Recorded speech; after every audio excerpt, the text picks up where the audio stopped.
Madam President, anytime you're ready. Okay. Good afternoon. The time is 5:03 p.m. on June 1st, 2022, and this meeting of the District of Columbia State Board of Education is now called to order.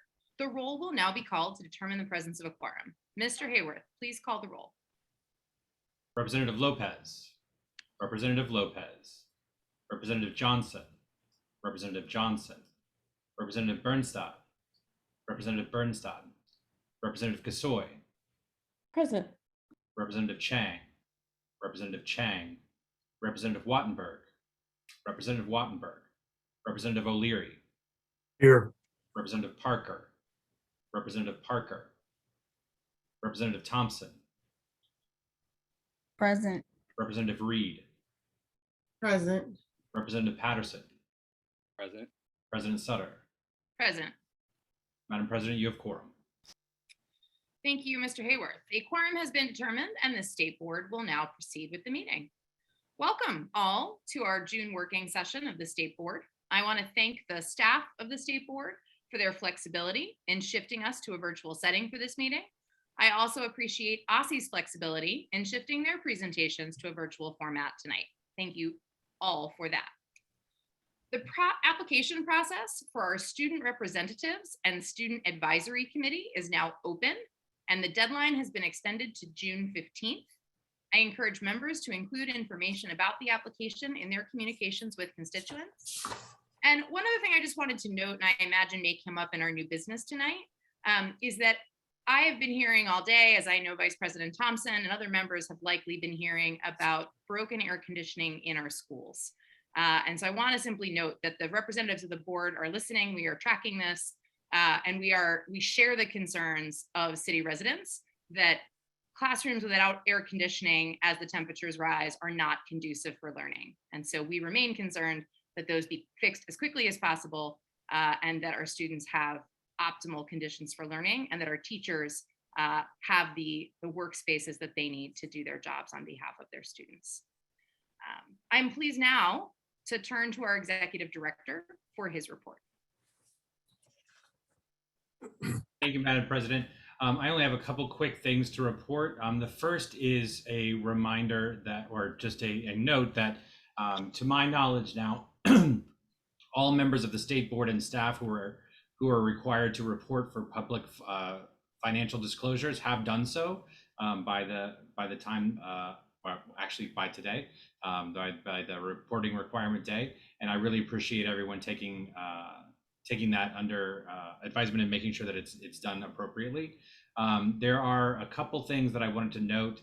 The next council legislative session will be held on Tuesday.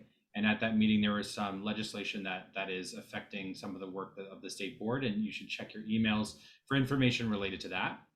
And the last note is I also want to note that we will be extending one of the fellowships for one of our fantastic fellows, Giselle Miranda, who will be extended through August in order to continue the amazing work that we are asking of her. And so I want to thank her very much for that work, and also note that we have two new fellows who have joined us, Kevin LaMonica and Susie Schlossberg, who have joined us and are going to be stepping into some of that policy work as well. So if you get an opportunity to reach out to them and meet with them, I have had the liberty and the pleasure of doing so, and they are both fantastic people. So I also want to thank Darren and Alex for doing such a fantastic job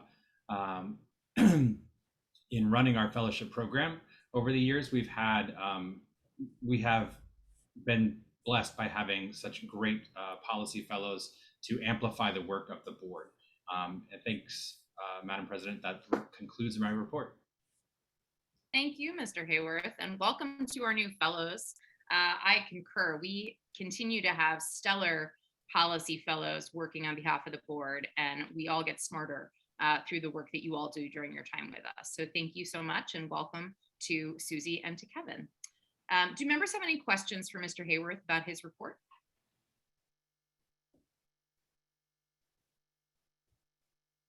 Okay, then we're going to move on to the business portion of the meeting. I also am grateful that more of our members have arrived. Thank you all for being here tonight. I'd like to welcome Donna Johnson, Director of Accountability at Aussie, to provide an update for the board on the accountability amendment process. Ms. Johnson, you may begin when you are ready.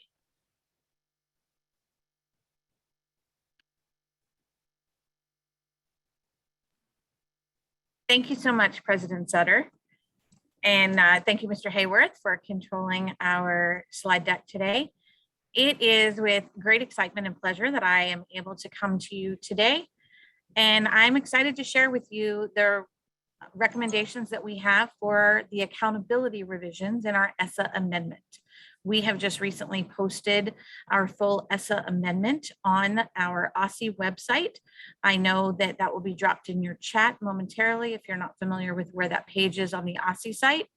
And there will be a lot more information coming forth after that. You'll see information from Aussie as well, sharing this broadly with the community and with stakeholders. And we know that you will do the same. So without further ado, I'm going to jump into today's presentations. We can move forward to the next slide.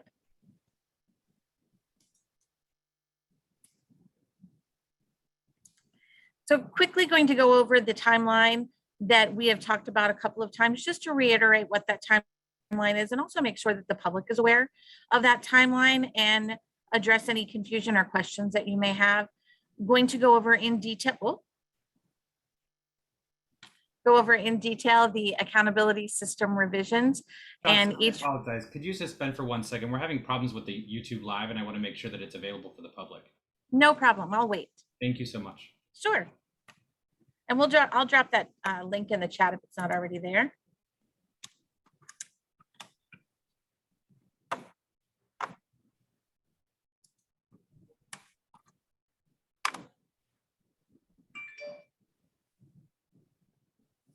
Okay, I believe we are now live. I apologize to members of the public. I made a mistake and hit the wrong button. So give me 1 second.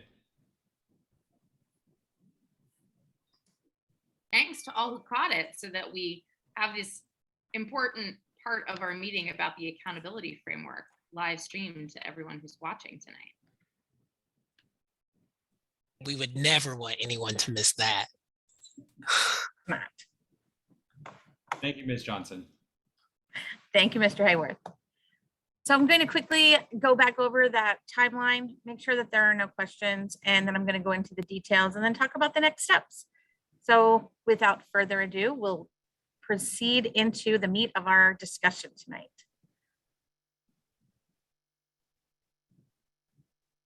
To recap our timeline that I know that we have all talked about multiple times, but there may be some members of the public for which this is new.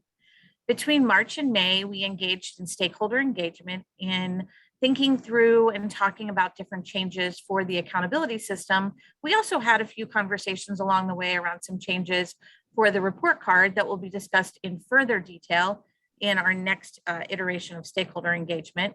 We engaged a variety of community groups, parent groups, student groups, educator groups, LEAs, especially our data managers, both internal and external focused working groups. And then we drafted the Essa Amendment and made these revisions that we are presenting to you today. Between June and July, technically June 1st today through July 8th, the Essa Amendment is published and posted for public comment. We are presenting this information today. There will also be another presentation at your July working session to talk about changes that have been made and public comment that has been received to date.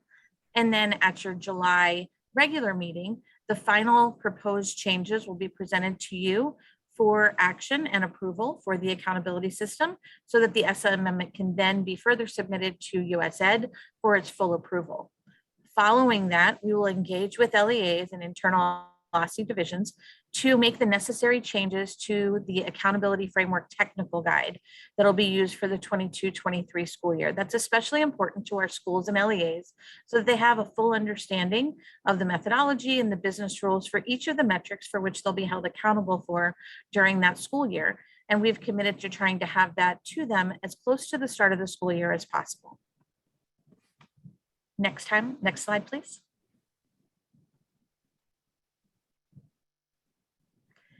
We know that there's a lot of conversation about what happens next. the Essa Amendment in the accountability system is just one small piece of what the public sees on the DC school report card. And there is a significant amount of interest, rightly so, in the way in which information is presented, the functionality, the design, the language that's used on the DC school report card. And there's a lot of work that's yet to come in that work. The Essa Amendment is the first stage. It's really that core component of the accountability system, but there's so much more to the DC school report card that has to be finalized. So in thinking about those next steps, we've already talked about the technical guide, but thinking about what the next phase of engagement would look like between October and January, there would be additional engagement with stakeholders and the development around the design, the functionality, the display features, how and where things are located, what type of narrative surrounds them and explains some of those metrics. And then we'll be finalizing those design details. As you know, we're designing and building a brand new website, which we're really excited about. And so we'll start building that with our in-house design developers and working feverishly to try and get all of that to the finish line for the release of the brand new accountability scores and metrics, as well as the DC school report card, brand new website in December of 2023. Next slide.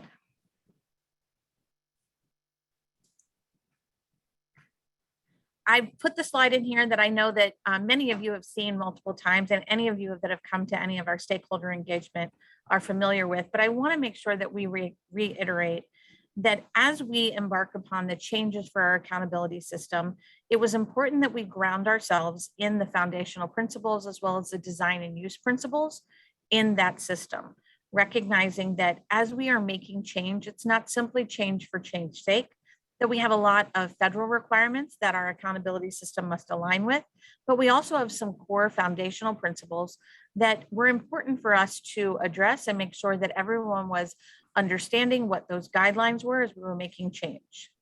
So I'm not going to read these step by step, but I know we've gone over them in detail. Next slide.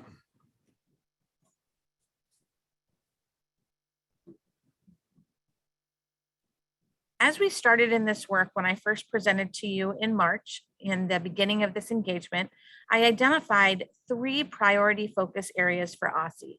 The first being that we wanted the changes in our accountability system to improve the equity that was being measured around school performance, both within the metric, between metrics, and then overall.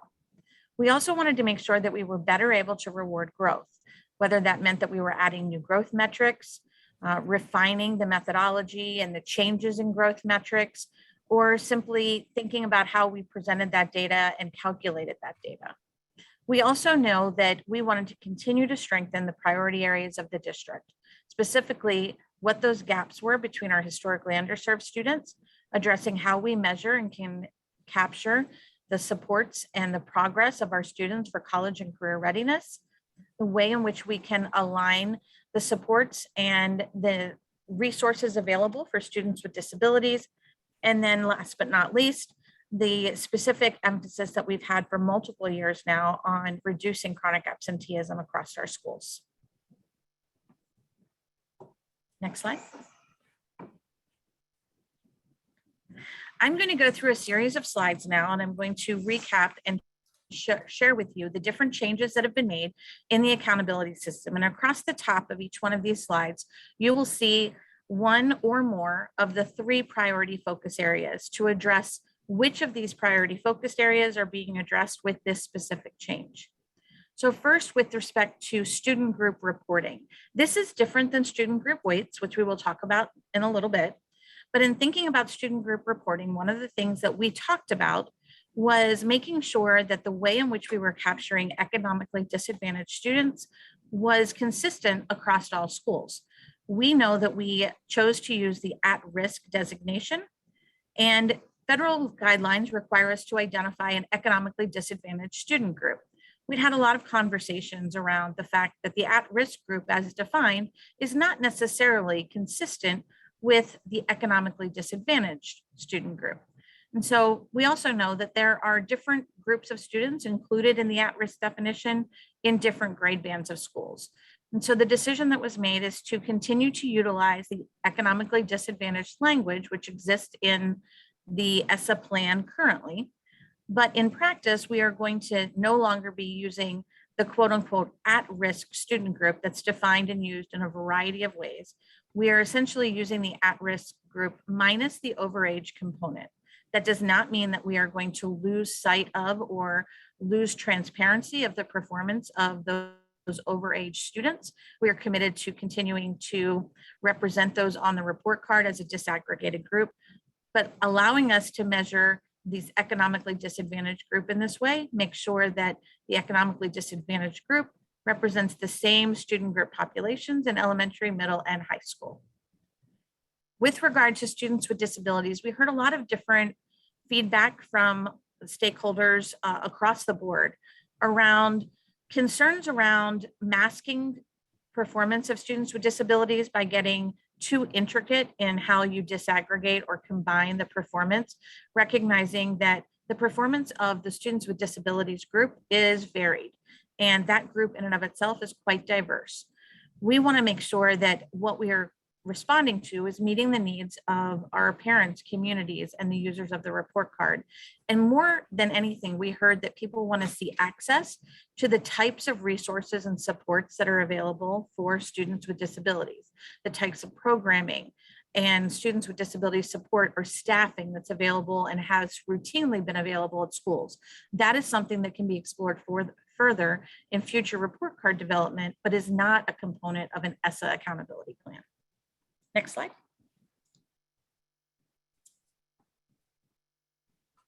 With respect to how we measure the progress of our English learners, we measure that progress through their performance on the access assessment. Specifically, it is a growth measurement between how they score with access in one administration versus another.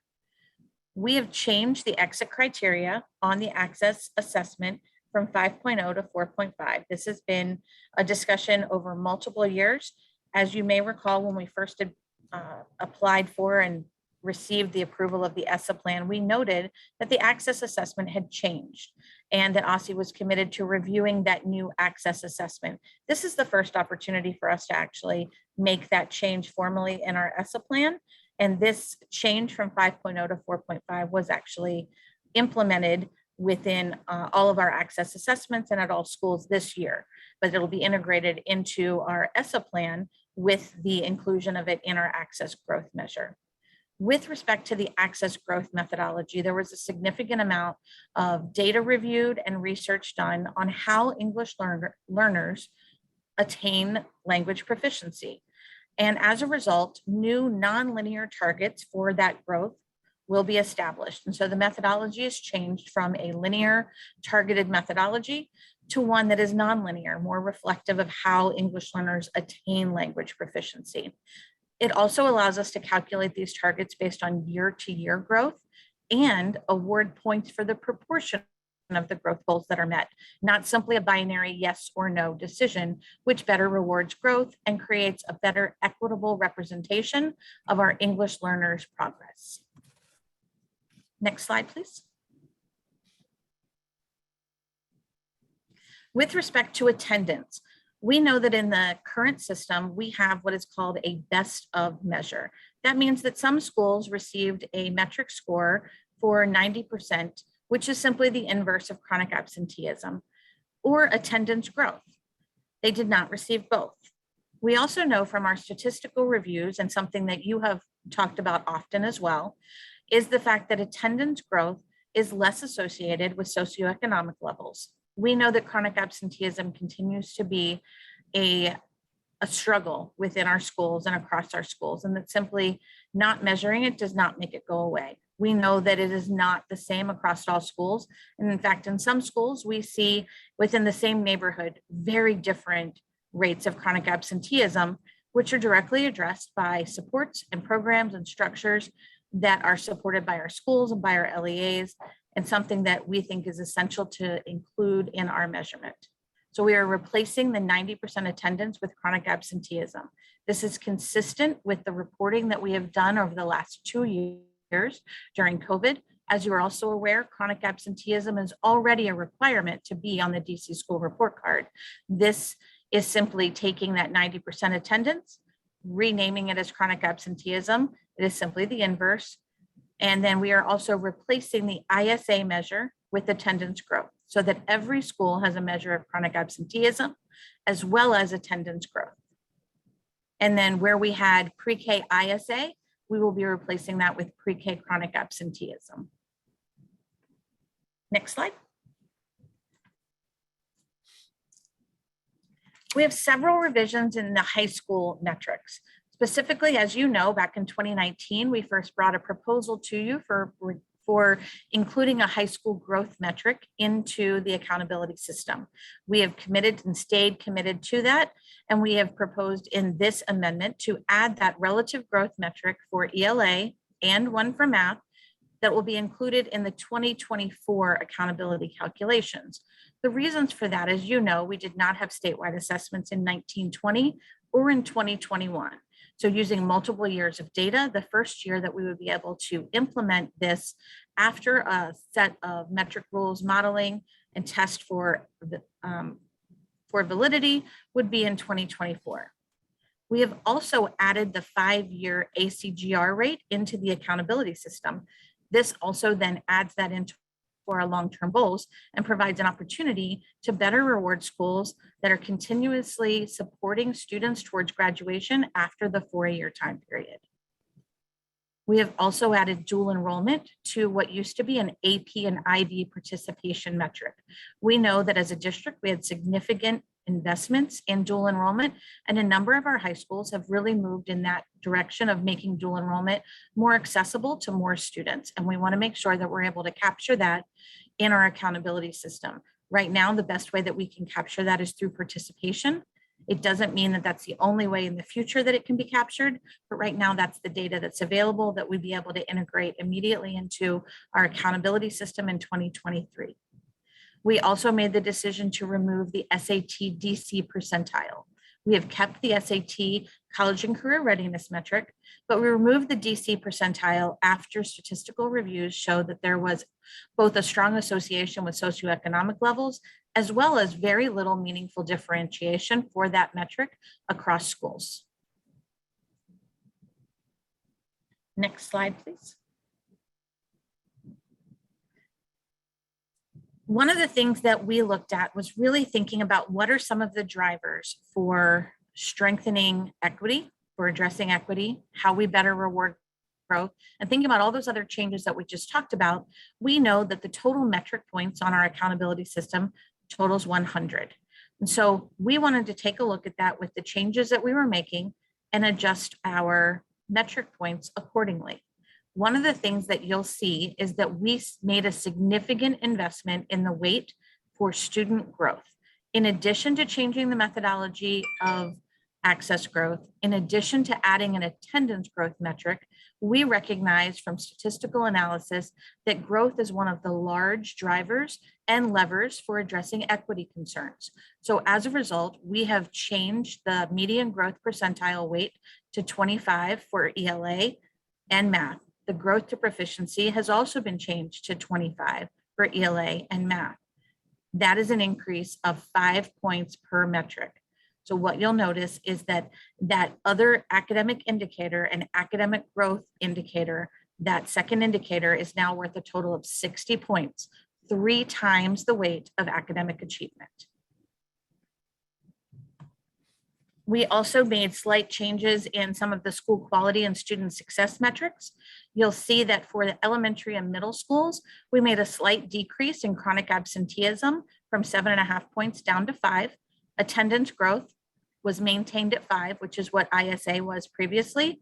And then we also decreased re-enrollment from 7.5 down to 5. That gives us greater flexibility of being able to take those metrics and move them into our growth measures. Next slide, please. On the high school side, we had significant changes as we talked about all of the other metrics. So we also were introducing a high school growth measure, recognizing that growth in high school is very different than it is in elementary and middle school. You're looking at a limited window of how you're measuring growth. You're also looking at end of course assessments versus grade level assessments. And so in conversations around that and recognizing that this is the first time that we will be bringing a growth measure into high school, we have added the high school growth metric, which will be implemented in 2024 at 12.5 points. Our 5-year graduation rate is at 9 points, which is the same metric point weight that the extended years metric previously had, but obviously a calculation that actually better rewards growth since it's looking at a full 5-year universe versus just a 4-year universe. We maintained the rate for proficiency at 15. One of the things that you will find is unique is you don't see that column for high school that's calling out specifically academic growth or other academic indicators. That's a function of the Essa law, in which they require high schools to put both student achievement and academic growth in the same indicator column. English language proficiency is maintained at 5, and you'll see that chronic absenteeism, attendance growth are both 7.5 points, recognizing the elevated emphasis on the challenges that we have in the growing increased chronic absenteeism and absenteeism rates overall at high school by both rewarding attendance growth at the same rate as we're measuring student chronic absenteeism. Re-enrollment is still set at 5. And then by adding the AP IB dual enrollment participation, we increased that metric from 5 points up to 7.5, recognizing that we were adding in dual enrollment and wanting to reward that a little bit more since we were able to broaden the expansiveness of that universe. Next slide, please. One of the things that we have talked about quite significantly, and is probably one of the more complicated features in our accountability system, is how we have applied specific weights to student group performance. Many states across the country only measure schools based on an all students performance. They don't place a specific weight on student groups. What DC committed to doing in their ESSA plan was not only measuring the performance of all students, but also measuring the students' performance in each one of those student groups: economically disadvantaged, students with disabilities, English learners, and each race ethnicity in a relative manner, meaning that they are compared and measured based on the performance of just students in that same student group, recognizing that that gives us an opportunity to set goals and targets for each of those metrics to help close the gaps of performance that we see across metrics. When we first set these student group weights, it was the first time ever doing something like this and moving away from what used to be 100% view of all students was the first time that we had moved out. And so looking at that, we had 75% weight placed on all students. We heard significantly that that significant weight of all students in the system really did not allow for schools serving a larger proportion of economically disadvantaged, students with disabilities, English learners, to really benefit from showing the progress that they were making with their student groups compared to other students in that same student group. And it was not truly reflective of the population in DC. So one of the things that we committed to change was looking at how we could change these student groups to better reward and to be more representative of the populations that our schools are serving. So as a result, we have proposed to decrease the all students group from 75 to 30%, increase the economically disadvantaged to 40%, leaving SWD and EL the same, and then keep increasing our race ethnicity to 15. We had significant conversations around changing the students with disabilities and the English learners. We felt, and after talking with a number of our LEA stakeholders as well, is that the way in which those student groups were disaggregated, the way in which they were measured, and the way in which the floors and targets are utilized, that those weights were appropriate for the small populations that some schools serve. And there was significant concern about overweighting them at this point in time. And so the decision was to make this proposal and look to see if this addresses, combined with all of the other changes, addresses some of the changes. We believe that it, based on some early statistical tests using antiquated data, and actually, obviously not integrating all of the other changes, we know that making changes to these student group weights, specifically the economically disadvantaged group weights and the all students all students' weight being decreased are significant drivers for increasing the equity in these calculations. Next slide. One of the commitments that we made early on was the accountability calculation. So our accountability calculations are based on a combined student group weighted metric score. So you saw the weights on the last slide. Those weights are applied at the metric level. Those metric scores are then combined to have an overall grade span score or grade span calculation. If a school serves multiple grade spans, then you combine those grade span calculations at a proportional level to the population of the grade span that generates a school level accountability calculation. If a school only serves a single grade span, then that grade span calculation is their school level accountability calculation. In addition to generating the school level, we also must generate a student group score using all of those metric scores for that individual student group. And then those overall calculations, as well as the student group calculations, are used in our ESSA required designation identifications for comprehensive and targeted support. Aussie has been committed to being transparent in those calculations. And while we have been very clear about that commitment to transparency, we also have been very clear in our commitment that there will be no star rating or single summative rating. Previously, the calculation scores were then translated from an accountability score into a rating of 1 to 5 stars, with ranges of what the star values represented from 0 to 20 points being 1 star, 20 to 40 being 2 stars, and so forth. We have committed that there will be no star rating or single summative rating. However, we are also committed to being transparent about the calculations of the accountability system. Next slide. There are a variety of other changes that are aligned with non-accountability framework items that you will see in the Essa Amendment as well. Some of those are related directly to changes that were made as a result of waivers and the accountability addendum over the last several years. So you'll see that our long-term goals have been adjusted to align with the recently approved 2022 accountability addendum. For those of you who may not have seen that, Aussie has received its full approval for the ESSA accountability addendum. And so we have reflected as required in that addendum, reflected the change in the long-term goals that was proposed in that addendum in our formal ESSA amendment. We also had other changes to school improvement designations, their entry and exit criteria for the short-term designations, as well as what the timeline looks like for re-identification. Those were all a part of our accountability addendum and had to be included and adapted into our full ESSA plan through an amendment. Next slide, please.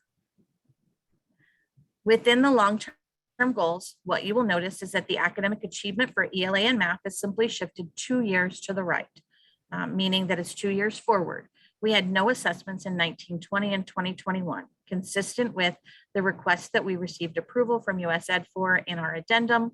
Those 2 years are then considered null years for long-term goals, and the rest of the goals are shifted to the right. Within graduation rates, there have been no changes to the federal requirements for calculation, designation, and identification of graduation rates. So there has been no change to the 4-year long-term goals.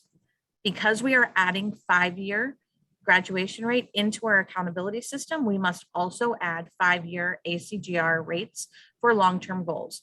So what you will see in the amendment is a new set of goals, which have a baseline set at 2017-18, which was the first year of the publication of this on our DC school report card, maintaining the 90% long-term goal by 2039, consistent with the goals in our 4-year ACGR. And you'll see that that plays out over the time. The first year in which the goals would be measured in this way would be 2023, which is consistent with the implementation of this framework. And then access growth had the same consistent 2-year gap as we saw in academic achievement, and those long-term goals were then moved forward. Next slide.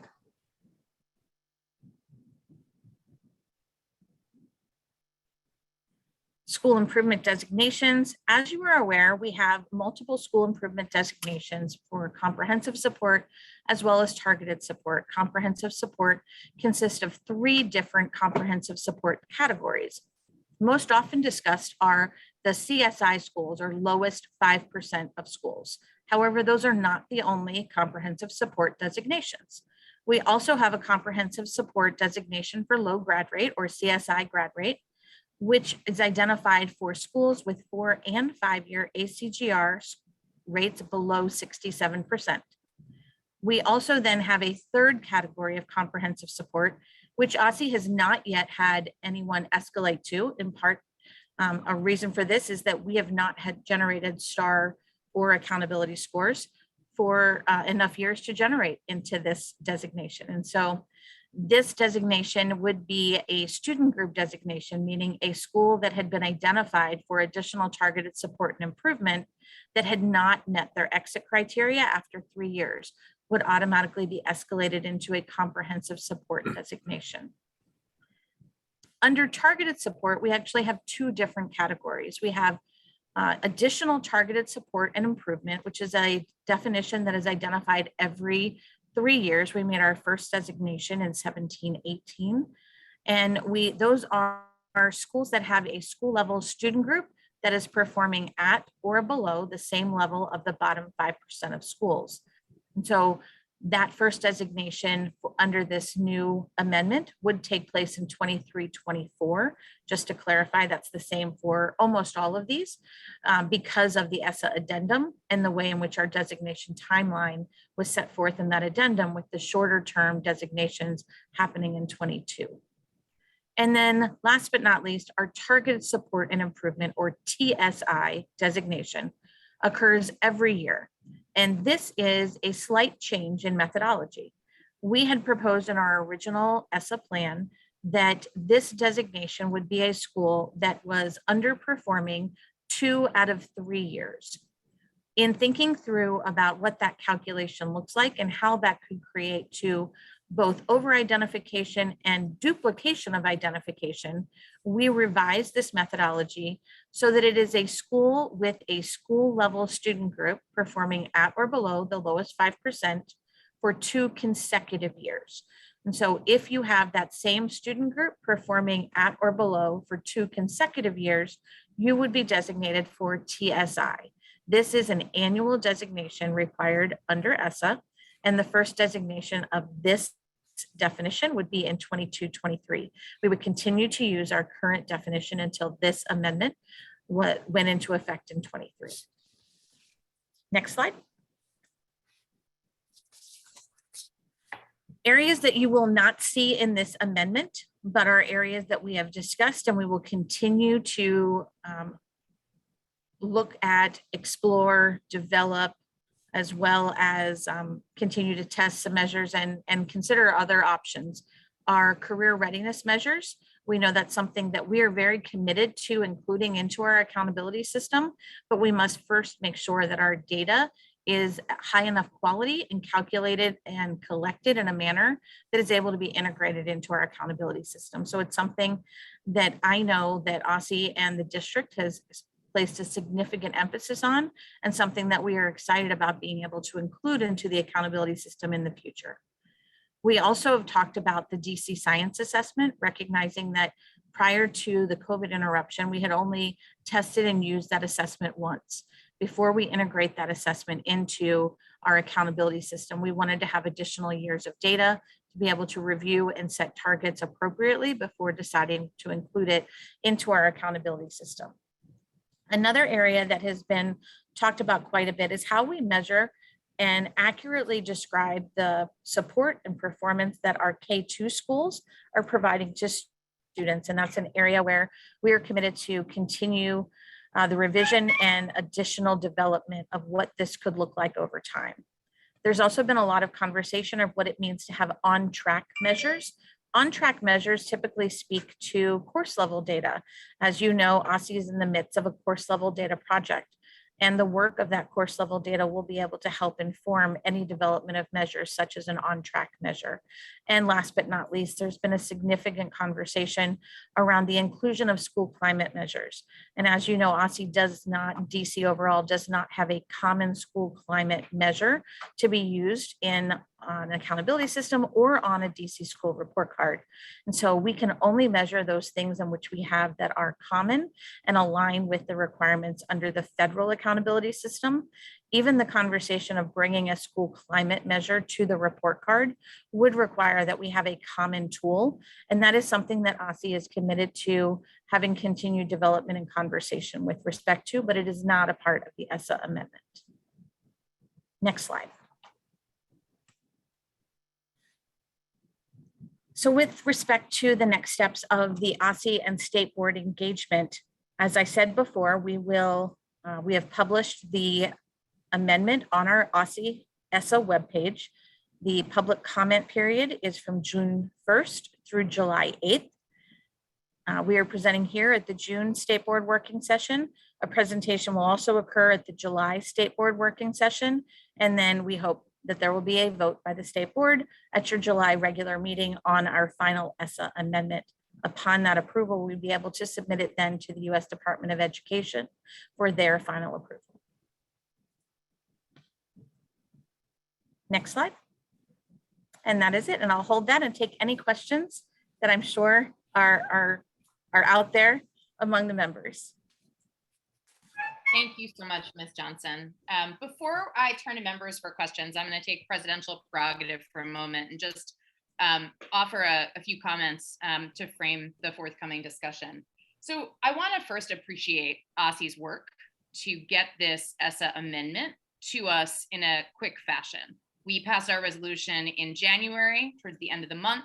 We transmitted it to you all. We're now here in June, and you all have an amendment that is close to final for us to review. So I appreciate the time and effort that I know your team put into engaging the public, engaging with us, and getting it to this point.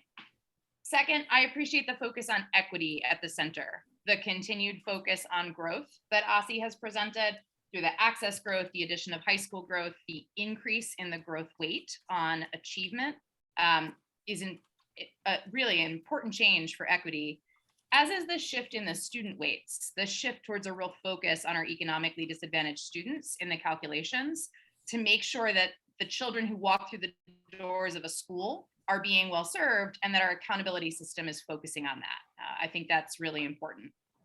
Second, I appreciate the recognition that Essa is the floor here, that what we have in the amendment is what is required of us for Essa. And so the amendment does not go beyond what Essa requires. And I appreciate the attention in this presentation to what else will come in discussions of the school report card and to what else the state might consider as part of our work at the state level that does not need to be approved by the U.S. Department of Ed, which the Essa amendment does.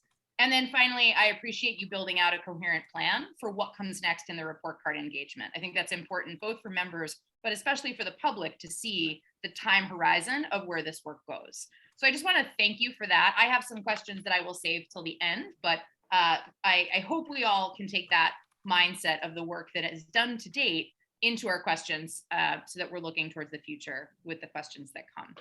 Mr. Hayworth, would you please call the questions round? Yes, Madam President. Members, we will use the raise your hand feature. Representative O'Leary. Thank you, Ms. Johnson, as always, for a comprehensive report. I have a lot of questions. I don't know how many times we're going to be able to ask questions. I'd rather just ask the questions, and if you could get back to us for some of them, that'd be fine. I'm not trying to put you on the spot for them at all.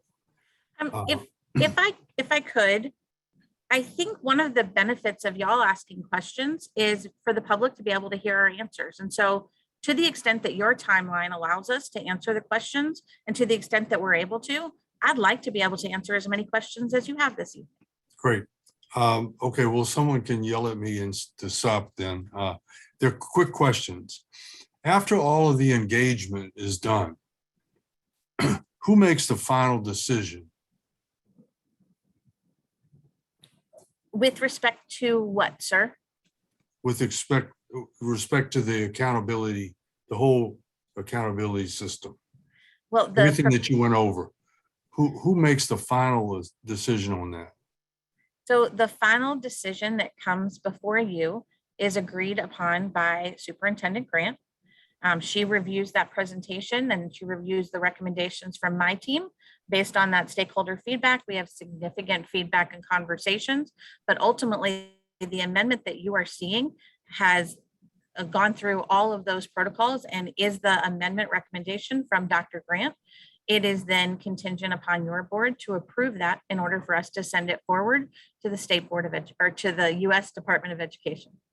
Okay, the next thing is about career readiness. We talk about career readiness, which is finally has been emphasized, but it doesn't really have anything to do with taking a specific test. All right, if we're trying to make our students ready for careers outside of going to college, and is there anything that has in the report that's going to help a student or school be judged by getting a student ready for career readiness rather than going to college? You understand what I mean? Because what is the metric? What is the metric that measures the academic part? I know that it used to be the PARCC test. All right, let's say it's not that anymore. What is going to measure career readiness? Is that going to be a part of how a school looks on some kind of an evaluation? So currently, as I said, in this version of the Essa Amendment, we were not able to include a specific career readiness metric. It is something that I know Dr. Grant feels very strongly about moving forward on as quickly as we can. There are a lot of different ways in which career readiness can be measured. And I have the good fortune, probably both a blessing and a curse, of having previously been a CTE supervisor at a district in Maryland. And so it's something that's I'm quite passionate about. And part of my high school teaching experience was in a comprehensive vocational high school in Delaware. And so I'm very familiar with a lot of the areas of career readiness, but they've continued to grow over time. And right here in DC, we have significant investments in our career readiness, both from programs that have been supported by our DME, investments by our council, and investments from the mayor, but also thinking about what those look like through state identified courses of study, both CTE as well as some National Academy programs. We have programs that are preparing students that while they're here in high school and they earn what's called an industry recognized credential or a certification in certain industry and career areas. We also have courses of study that actually result in a dual enrollment program. And so they're able to earn post-secondary credits through that career readiness program that might not be your traditional 4-year course of study, but are college credits that are preparing them for post-secondary study. And so looking at all of those options and being able to identify and develop a metric that aligns both with our ESSA requirements, but also that we build the foundation for the data collection in both a timely manner as well as an accurate and fair manner is something that we're committed to doing. But it's not in this iteration of the ESSA amendment, but it is something that we're looking forward to bringing forward in the future. So that will be something that would be identified as when you're looking at a school that you want your child to go to. You could, yes. And right now on the DC school report card, you'll see under the school programs piece, which is something that's outside of an accountability system, but you have the ability to look now and see which of those schools offer career readiness programs. And that's something that could easily be expanded on for 2023 in terms of showing what types of programs that are available at schools beyond an accountability measure. So that could be a first step of adding that into the report card to provide more detailed information to parents when they're looking at that information. Fabulous, thank you. I'll ask one more question, maybe I'll come back. You'll have to clear that with Mr. Hayward. Dr. O'Leary, I'm seeing a lot of conversation in the chat, so I want to voice this for the public. I think because we're asking questions of Ms. Johnson and not having a discussion just among members, it's important that we keep the questions moving so that people can get their questions in and then we can go round again. So I'm going to have us do roughly 3-minute rounds. We don't have a timer up and running yet, but I'm going to say that was more than 3 minutes, Dr. O'Leary. So we'll go on to the next person and then we'll do as many rounds as we need, just so everyone can get some questions in. As someone once said, I'll be back. I have no you. doubts. Representative Patterson. Thank you. As always, Ms. Johnson, I always appreciate when you come and present because you are so thorough. As I've said from the outset, being a co-chair of the Assessment Accountability Committee, that I wanted to make sure we're moving toward a framework that does more to indicate where there is inequities and there is needed support, as opposed to an indictment on the schools and the hard work that happen every day in those schools. And so I have 3 questions, I believe, for you that I was writing down as you were doing the presentation. The first one is about the design engagement. I happened to be on the task force a long time ago when that was happening. Can you tell me how that process is going to be done a little bit, and what's going to go in and who will be components of it? Is this consultants? Is this, how does that actually happen as we go through that design phase? I would like to know that. Now, I'm going to ask all 3 and then you can come back to them, okay? So that was my first question. I appreciate the redefinition with the economically disadvantaged aspect in the metrics. Really appreciate that. But I kind of want to know, how do you feel, and this may be theoretical, how you feel that's going to impact the bottom 5% performers, how that's going to stop a school like Henley the next time something comes around from them losing something like, you know, almost $1 million, so to speak, because they received a low score, so to speak, even though we're moving away from the star, but just a low performance score. So that was my second question. How does that that new term impact the school and them receiving support? And then my last one is about tracking. I hate the term, okay, because tracking culturally just does not sit well with me whenever we use the word tracking in any type of educational area. But just wanted to know, what type of things are you talking about? What type of data are you thinking about as you talk about on track? So those are my 3 questions. All right, I'm going to take them slightly out of order because I'm going to address the one that is specific to the Essa Amendment first. So with respect to economically disadvantaged, you specifically mentioned an elementary school. And so the at-risk group, which is our economically disadvantaged group, will not be measured any differently in terms of who was included in that group. The change that will be seen will be at high schools, where overage students who were included in that at-risk group only because they were overage, not because they met any of the other qualifications for at-risk.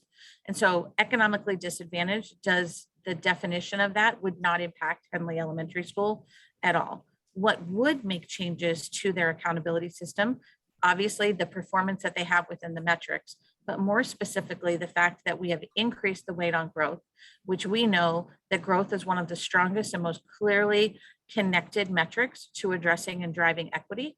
We also have increased the weight on our economically disadvantaged or at-risk group, as well as race ethnicity. And knowing that we are comparing the performance of those students based on just the students in that student group, it allows us to better reward and better measure the progress that schools are making that have a larger population of those schools. And so schools that have a larger population of at-risk should actually see increases in how their overall score looks, because they're being more closely measured by how their students are doing and how they're performing compared to others, given that they're performing at a high level. If you're seeing that they are performing at a significantly low level, you may see small changes, but not as much. And so where you will see the largest changes are those schools who were right on the edge or on the cusp of different performance levels previously. That's where we see the most movement, not as much on the tails, which is what you would expect in a statistically sound change. And now your other around the on track. On track is a terminology that's used oftentimes in schools. I know that it's used in the PCSB in their performance framework in terms of how students are quote unquote on track to moving to the next grade based on credit attainment. And so that's what that is meant by on track. That is definitely something that our charters have expressed interest in, as well as other stakeholders of looking for continuity across metrics, across systems. With respect to the report card, and I know I'm out of time, I'll take 10 seconds. With respect to the report card, it is my understanding that the engagement will take place utilizing student groups, all calls, public meetings, task force meetings, both in person, virtual, surveys. We would be able to show models testing, much like we did the last time of, option A, option B, looking at different things, gathering feedback in that way, whether they be small groups, pushing into existing meetings. Thank you very much. Representative Reed. Good evening, Donna. Good And evening. there you go. And thank you again, and Evan, for spending time with the Ed Councils. Was it a week or two ago? Late into the hour, I think almost 8 o'clock, we were on asking a variety of questions. So thank you so much. I have 3 questions. One is, and this is for me because I just don't know. What was the 90% attendance that's moving to chronic absenteeism? And then how does this shift align with the 60-40 proposed ruling? That's one. The second one is for elementary schools. The academic achievement and other academic growth, explaining like how that isn't double dipping or penalizing a school multiple times just in case there's any overlap, or just clarifying, is there overlap? Is there not overlap? And then the last question is there a summative score based on the weights for each grade span and the categories of students? So multiple scores floating around. And that's my question. Yes. I can answer that last question first. Yes. And the way in which the calculations work is that the first calculation that is made is a metric calculation. And then those metric calculations are combined to give you a grade span or framework calculation.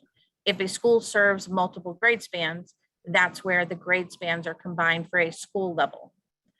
Then, because we also need to identify student groups, we unpack that again all the way back down to the metrics, where we look at just the individual student group score within the metric and combine those individual student group scores across the metrics and getting a student group grade span score.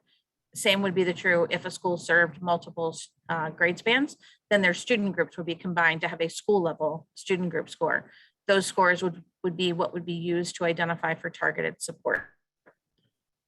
With respect to elementary and middle schools, which have the other academic indicator, you have achievement, which is a performance level 4 or 5, as defined by the definition of proficiency. And that is a required element of ESSA, and that is in the achievement domain. It's the only metric that's allowed to be in that domain for elementary and middle schools is the proficiency metric. The other academic indicator allows states to include other academic measures utilizing the statewide assessments. We have measures in there, including student level growth, which is median growth percentile and growth to proficiency. We also have approaching expectations, which is a performance level 3, 4, or 5.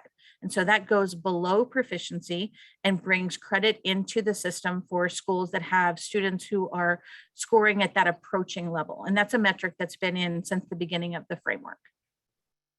And then I think you had a third question. It was about the attendance. But I think Thank you. The attendance. I'll come back to that one because that's a pretty lengthy question if you don't mind. Oh, fine. Yep. Thank you very much. Representative Parker. Thanks, Donna. I wanted to just make sure I was tracking one of the questions that Representative Reed just asked about the score per weight. So you're saying it will be every school per grade band will have a summative score, maybe we don't want to use that term, per weight, and then that will be accumulated for their overall framework score. Yes, that's consistent with how it is now. So yes, we currently have a grade span, what we call a framework, and those frameworks are combined to give an overall school calculation. We also currently have the student group calculations. And I would just say it would be helpful to see some of this dynamically versus just talking about it theoretically. I also just want to, applaud Aussie. What I heard was an acknowledgement of the importance of growth and its connection to equity, which just seems like we're in a different place than we were maybe the first time we went through this process, which leads me to the student weights, back to the student weights. And so it was striking that for EL and students with learning disabilities, the weights remain constant. I know, for instance, students with learning disabilities is a key focus for Aussie and has been. I also know we haven't been able to move the needle there. And while I appreciate the concern from schools, I just would love to just square why we wouldn't up the ante in those areas that are a key priority and that we haven't made progress on. Connected to that, a second point there is just about the double dipping. And maybe this is what Representative Reed was trying to get at, and maybe I just didn't understand it. So if a student, for instance, counts in economically disadvantaged category and as a student with learning disabilities, is that student, their performance counted twice? Can you just explain that for me? Yes, so they are counted in very different ways. And Yeah. so they are counted as an economically disadvantaged student based on floors and targets for that metric that are relative to other economically disadvantaged students. They are measured as a student with disabilities in that student group, in that portion of the metric, based on the performance and the goals and targets for other students with disabilities. Recognizing, as we looked at, if you think back, there were a few meetings ago, we looked at a slide where we showed how the floors and targets look different for different student groups. And that really is something that can change over time to help close performance gaps. Understood. And then just the rationale again, why we wouldn't, I guess I'm just not fully understanding why we wouldn't put more pressure on trying to move the needle for students with learning disabilities or our EL students. Yeah, so in one of the things, we know that we've made significant changes in the way in which we're measuring access growth. And so looking at the changes that we've made, both in reducing the exit criteria, as well as changing the methodologies, we know has a significant change for that population. But English learner weight is based on the performance of English learners in all of the metrics, not just access learning. So one of the things that we've looked at is the population of our English learners, recognizing that we have many schools that do not have a population of English learners at all. And thinking about the way in which a student group is missing from a school and those weights are distributed across other student groups in a manner that would then disproportionately weight some of the student groups in a very different manner than other student groups are being weighted by other schools. We also looked at the way in which we could further disaggregate students with disabilities from thinking about and testing out different models of how we could disaggregate students based on students with disabilities levels, primary disability codes. There were a lot of exploration areas that have been talked about and thought through about that. And repeatedly, we kept running into measures where it actually resulted in measuring fewer students with disabilities performance because of data suppression and privacy concerns when you get into such small components. And so one of the things that we've talked about is thinking about how we utilize the floors and targets of the metric within that business rule of setting floors and targets so that we are putting the focus on moving the needle more by adjusting our floors and targets. And so we're not losing a focus on these measures. We're actually using other levers to drive that. We also are thinking about how we drive the supports for students with disabilities on the report card. Thank you. I'm way over time. And Thank you very much. Representative Wattenberg. I'm next. Hi, everybody. My apologies, Representative Wattenberg. I do apologize. Representative Gasoy was right before you, and I know she has a hard stop in a second. Do you mind if Okay. you just- Thank you so We're much. good. Thank you. Sorry about that. Also, please excuse my voice. I'm doing my best. I hope you continue to feel well. Thank you. So thank you. And I just want to reiterate sort of the appreciation for more emphasis on growth. And my question is about support. And one of the things that our resolution really emphasizes is expanding the scope of support, both in terms of how, the percentage of schools that get attention and the differentiation or, the kind of support that they get based on what we learn from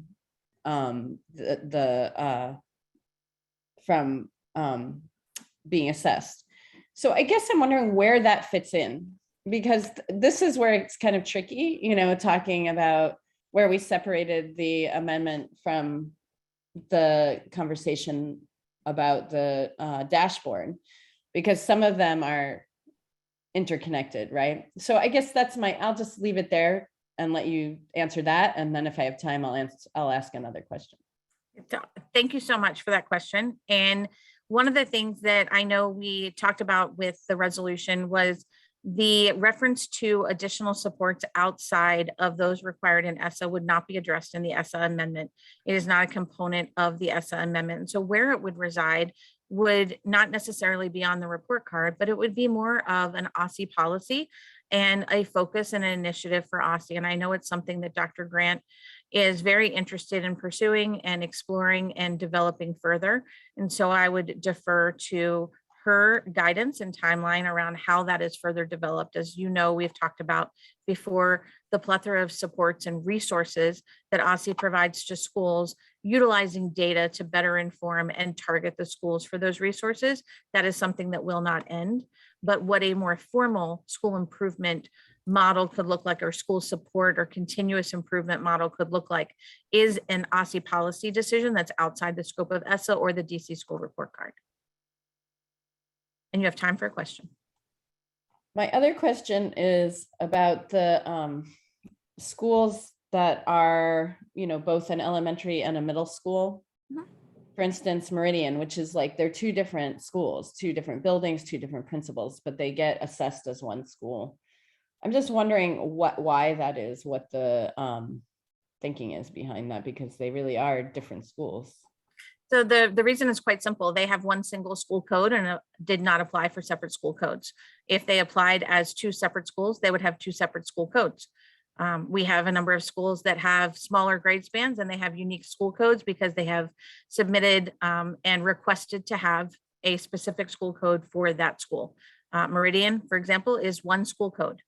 And they then have an elementary framework and a middle school framework for the accountability system. Can they change that if they want? I'm not saying they want to, but can. Sure, that's up to them. Okay. Thank you very much. Representative Wattenberg, now it's your turn. Thanks for being patient. Thank you.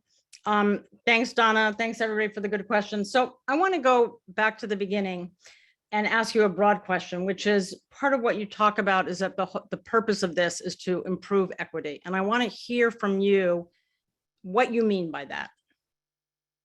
So one of the things that we've talked about is improving the equity and the measurement of the accountability system. And by looking at that, one of the targets that we've had is— No, but I mean, what does equity mean? I'm not talking about how you measure it, but the result of having more equity means what in this context?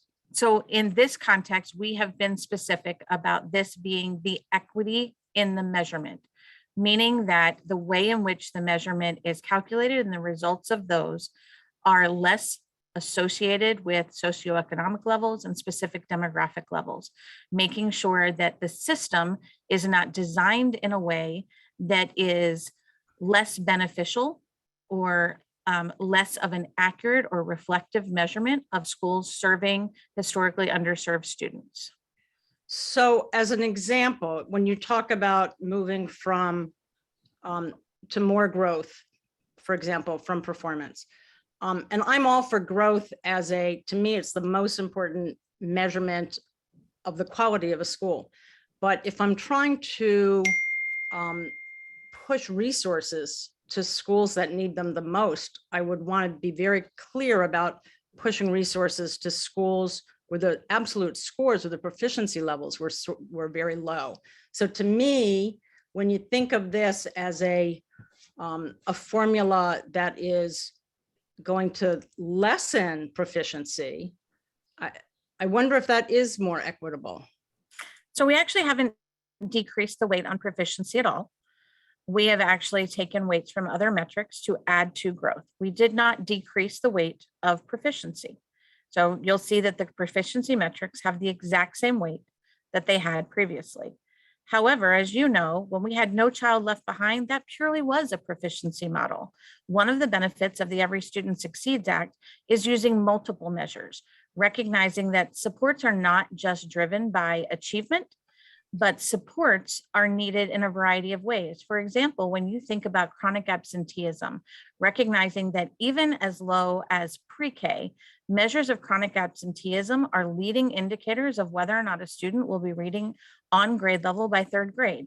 So being able to see the data for chronic absenteeism at pre-K and kindergarten and be able to direct the appropriate supports there allow you to direct supports and result in academic achievement overall. And so a lot of these measures, and one of the benefits of Essa overall, was not moving away from No Child Left Behind, which was only proficiency. I'm sorry, I'm gonna have to just jump in. But when you talk about the equity, part of what you talk about a lot is we're gonna reward schools for growing more. In fact, if they grow past a certain amount, part of the reward is they're not gonna be able to get the resources.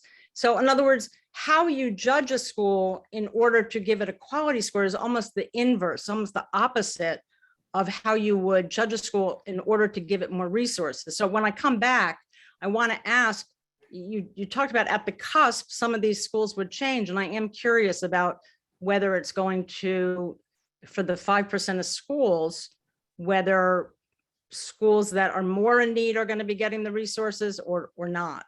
So, but my time is up, so we'll come back to that. Yeah, real quick, I think we're muddying the waters between overall calculation and supports. And the supports go to people based on the overall calculation now. No, that's only for the lowest 5%, and that's only for the federal school improvement grants. That's the only thing that's in the amendment though, right? I thought that's the only thing we're talking about. We're talking about the accountability system, which is for all schools. We're talking about the accountability system is used to identify comprehensive support schools as well as targeted support schools. Targeted support schools are not your schools with the lowest 5%. They are schools with student groups performing significantly low, and it's across all measures, not just a single. That's a very good point and a fair point. Sorry, my questions really were more about the comprehensive support. Sure, the comprehensive support is defined in federal law, the lowest 5% of schools. No, I understand, and it's defined in a way that's supposed to make sure that the funding goes to the most needy of those 5%. And I'm saying that as we put in some of these other metrics that I really was very supportive of in terms of if this was a rating, it may have an inverse effect at the level of giving schools support. And if you're only giving the 5% the support, it's an issue. So, but like I say, you move on, I'll come back to this. Thank you very much. Representative Thompson. Donna. Hi. Awesome job as always, being thorough. I really appreciate seeing growth metrics in particular. I will say that it is the area that when this was first adopted, and it was the one thing that people were like, we need more growth. I'm thrilled to see a growth metric in high school. I'm thrilled to see it increase in the growth weights.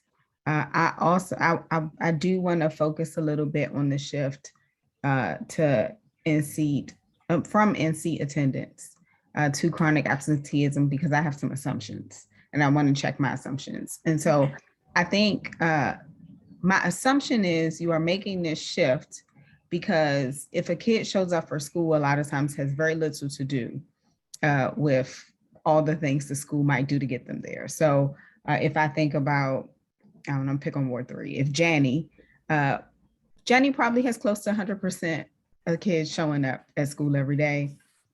Maybe, I don't know, Drew or Null does not, but Drew or Null might be jumping through hoops to get their kids into school.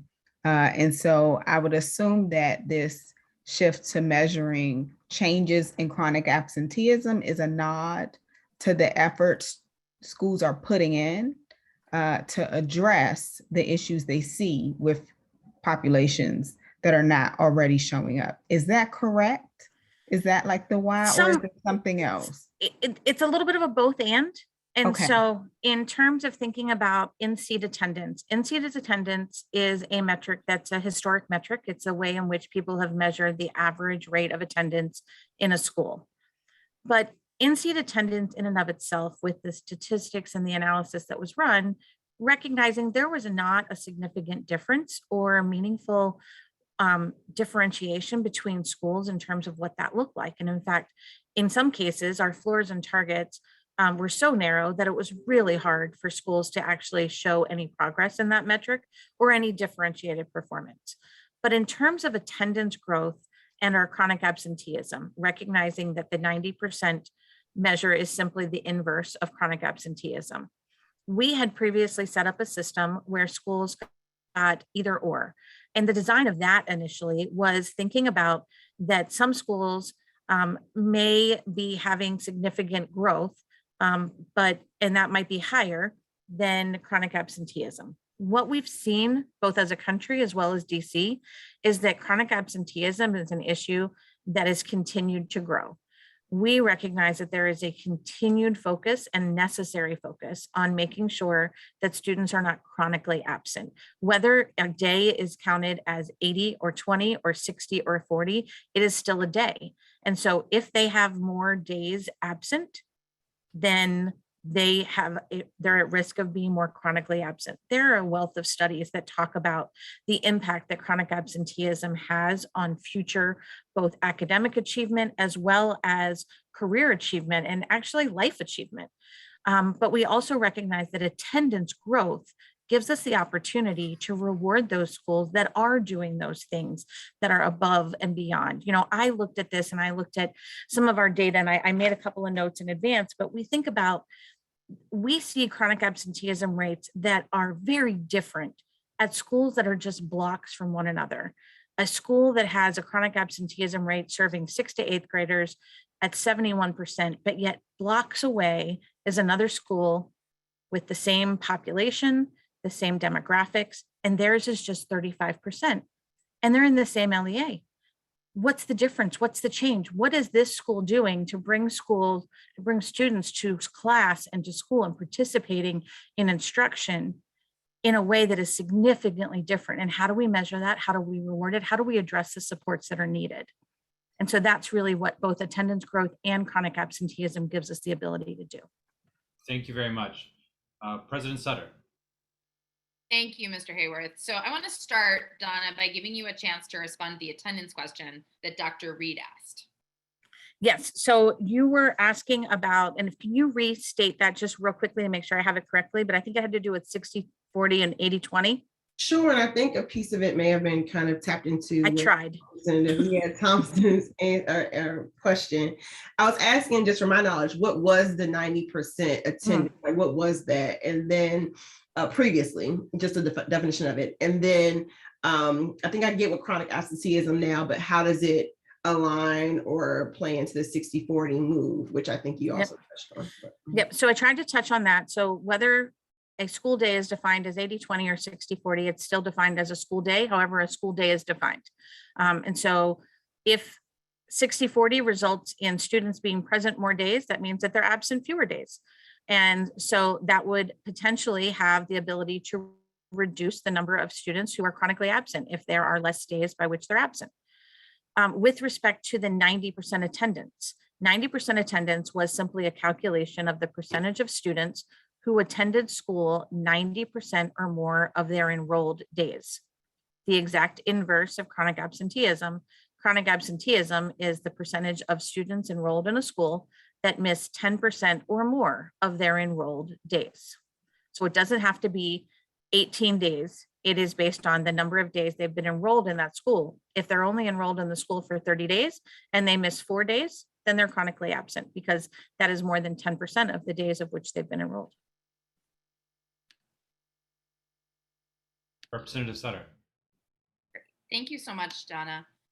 Okay, so I have two questions. My first is around modeling data. So you've been talking a little bit about these changes. I'd love to know, has Aussie been able to model using, say, 2019 data, any of these changes? And how does it affect how schools fare in the accountability system? So I want to acknowledge that, but I also want to give an opportunity in this answer to, if Mr. Kramer is available, to have him be able to address this as well in terms of in a lot of this work. We actually started this conversation back in 2019 where we were prepared and getting ready to make amendment changes then before everything in our world stopped. And so we had started using data back then, changing and modeling with different student group weights, thinking about what different metric weights might do, specifically around that concern around the association with socioeconomic levels and how that responded to both metric scores as well as to overall accountability scores. And so we modeled a lot of different things using that data. One of the things that's really important, and I think at the core of our decision making, is the fact that we do not want to base a decision based on names that we see in a chart. This is really thinking about the overall spread of the data, the impact and the statistical impact of the data, as well as the philosophical core foundational principles for accountability. So we've tried to stay true to those and not base a decision on whether or not school ABC showed up on this side of a line or that side of a line. But in terms of the actual details of some of those metrics and some of those correlations that we saw, I want to give Evan a chance to speak to that directly. And it was really his team who was doing a lot of this work. Yeah, it's all feels like ancient history. It's good to be with you all, by the way. It feels like ancient history when we did this a long time ago, but the things that we were looking for, as Donna noted, were to what degree were we able to decouple the relationship or weaken the relationship between socioeconomic status and the score that a school received. That was sort of top of mind in all of the modeling we did. It's worth noting that, you know, the most recent data we have completely are from 2019, and we know that the pandemic has not affected everyone equally. And so trying to make assumptions about how moving this piece over here has a very isolated effect on what is ultimately going to happen in the sort of sum of calculations is just a dangerous proposition generally. So we have tried both to be rigorous in our methodology and in our analysis, while also being clear that hewing too closely to those numbers builds up assumptions that may not hold anymore. And so that's sort of the best way I can respond to the philosophical aspect of what we're trying to do with the quantitative aspect of what we're trying to do. Yeah, no, I appreciate that a lot, because I think it also sets up the appropriate expectations for both members and the public that the decisions made were done with this expectation and philosophical tenet of decoupling socioeconomic status, demographics as destiny from the accountability system and the way the metrics are designed. But then we all got thrown a curveball of the pandemic, and we don't have any data that is during or post-pandemic yet to model this with. So I appreciate that. Thank you. My time has expired. So Mr. Hayworth, I think we'll go to a second round of questions. And if we could keep this 1 to 3 minutes as well, that would be great. Thank you. Representative Gasoy. Thank you. So my other question is about the rating. And it says on slide 16 that there will be no summative rating. But there is, it sounds like there's going to be a score or something. So I guess I'm interested in hearing how you're seeing the difference there, how you're differentiating between sort of a score and a rating or a summative. What does it say on the slide? Anyway, yeah, go ahead.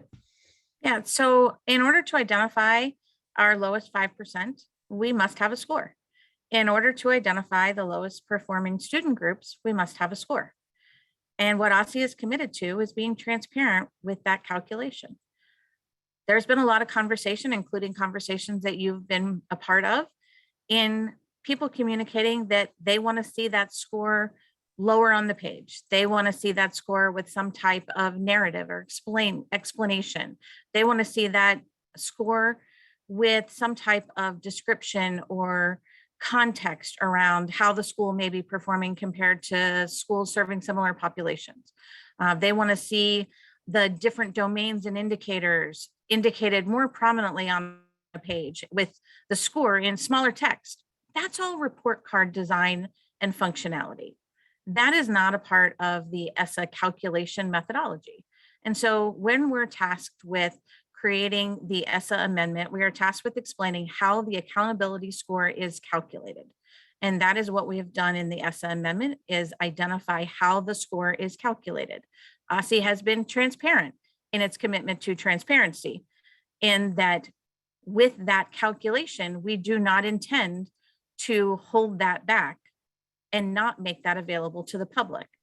Quite frankly, to make that be something that was subject to someone requesting it via FOIA would truly be an inequitable access of data. And that is not something that we want to do. Right. Would Aussie consider, and I know this is a display question, but I'm going to ask it anyway.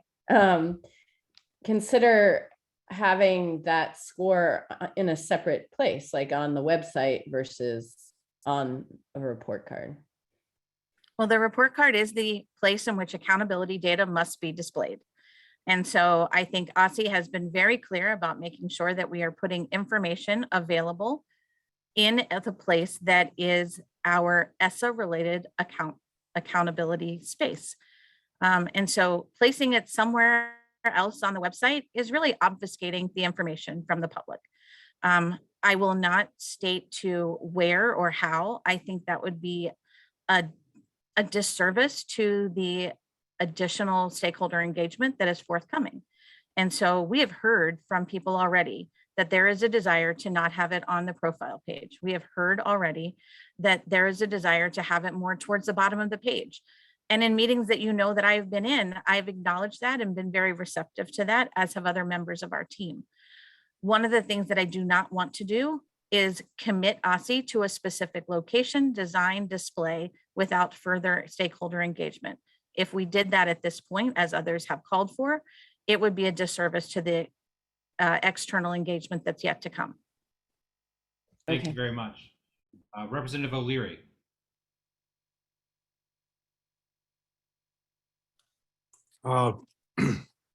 Couple of questions, short questions. A student starts in the 9th grade at X high school and then leaves that school and goes someplace else, and they're lost track of. Are they still counted as not being part of the graduating class 4 years later? Which school are they enrolled in? Let's say they're enrolled at Cardozo High School.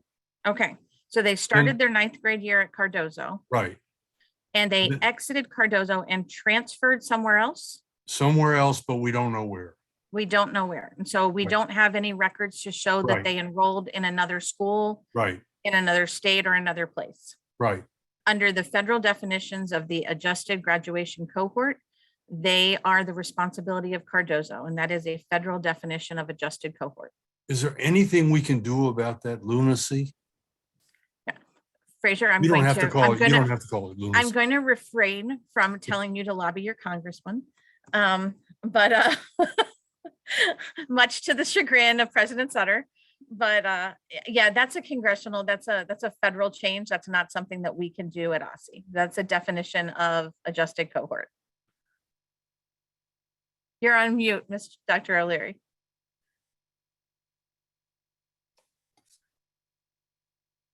And you still have over a minute and a half. Is there any way that we can set up a system like the access system for ELL students, for students who don't read at the grade level at the beginning of the school year? You know, I think that there are probably a lot of different tools that schools can use. I'm not an expert in those, but I'm sure that there are tools that can measure those types of things. I think a number of schools use some type of literacy screener, but those are typically used at the individual school level. We don't have a state level measure like that. Is it something that's been discussed? Not within the accountability space. Whether it's been discussed in the teaching and learning space, I'm not aware of, but Okay. in the literacy conversations, I'm sure that there's conversations about how to measure that at a school level. I have two more things that I think I can get through. I really appreciate what you were saying about how schools are not the same, and one size does not fit all. And it's 2022, and we need to understand that all of our schools are unique. Thank you so much, Donna. Thank you, Dr. Leary. Thank you. Representative Wattenberg. Hello. Hello. all right, I want to go a little bit back to where we were. So just talking about what's going to happen under the new system. You talked a lot about you're trying to, part of what you've redone is the indicators so as to reward schools that do well. And you talked about rewarding schools with more growth, rewarding schools that I guess had more IB or AP, and how are they rewarded? So what we've talked about is designing a metric that rewards growth.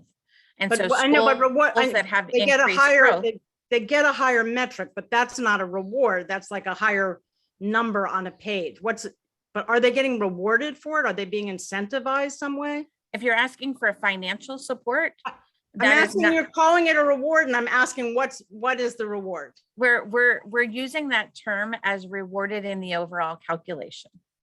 That is what that terminology means, is being recognized as an increase in an overall calculation. All right.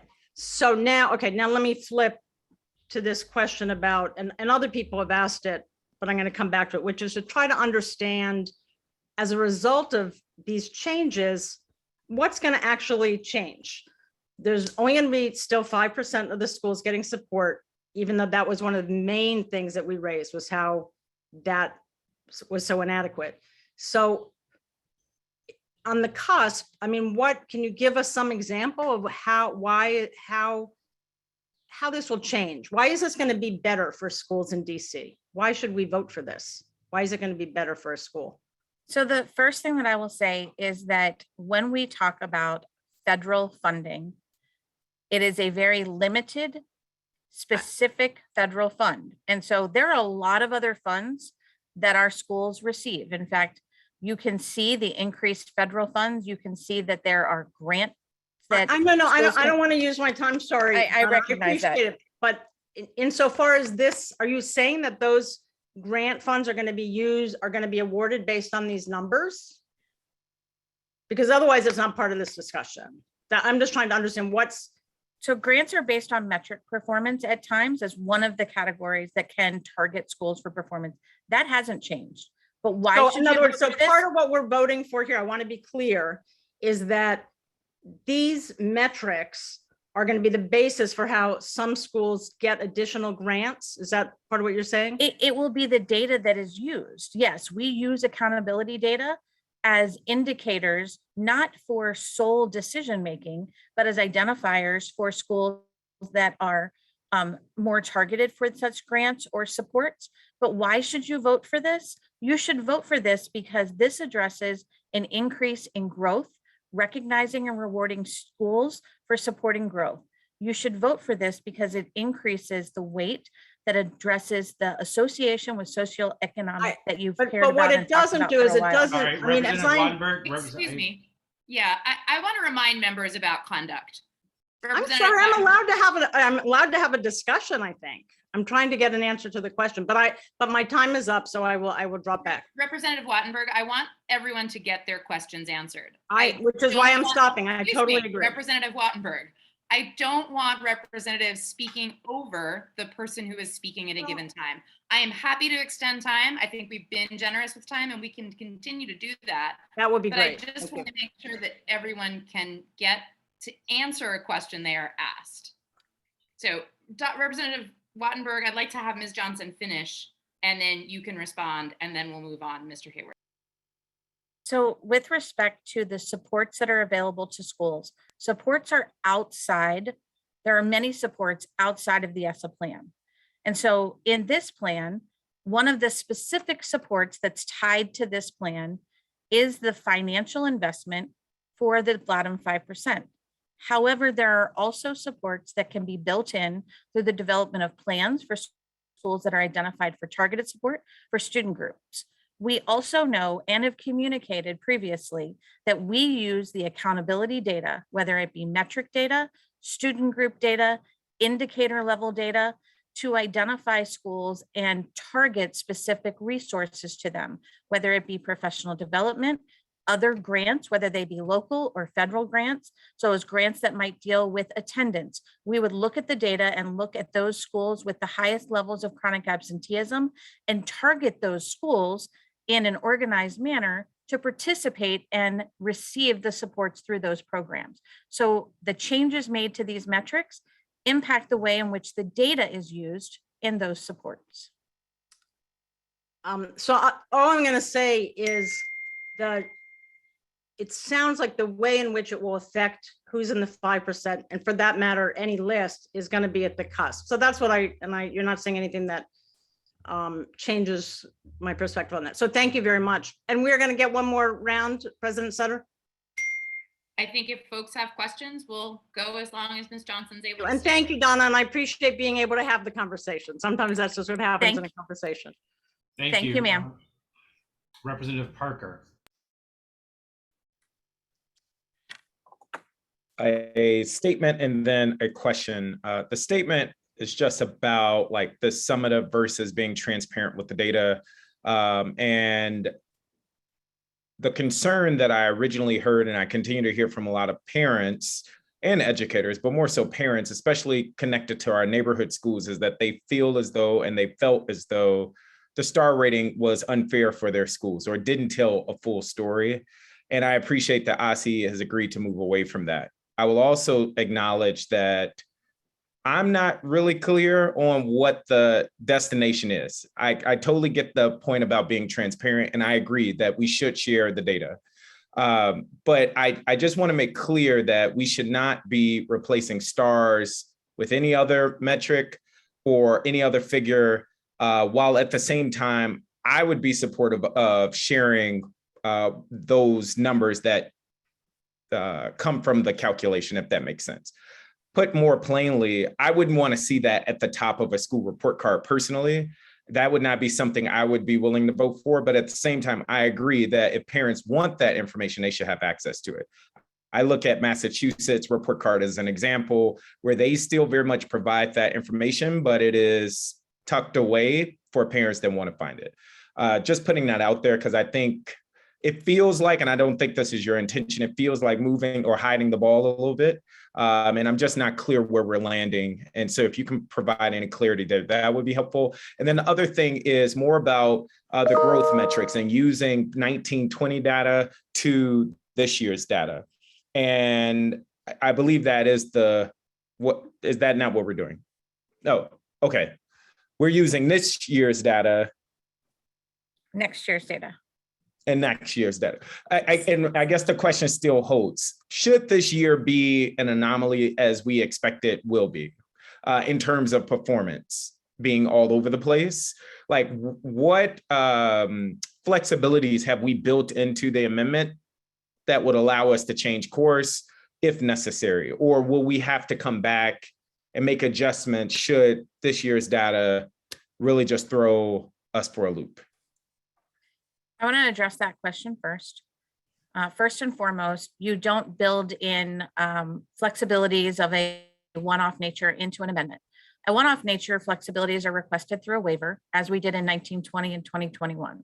Should we be in a situation where we were unable to calculate growth in a valid manner, then we would present that as a waiver request from calculating those metrics to US Ed.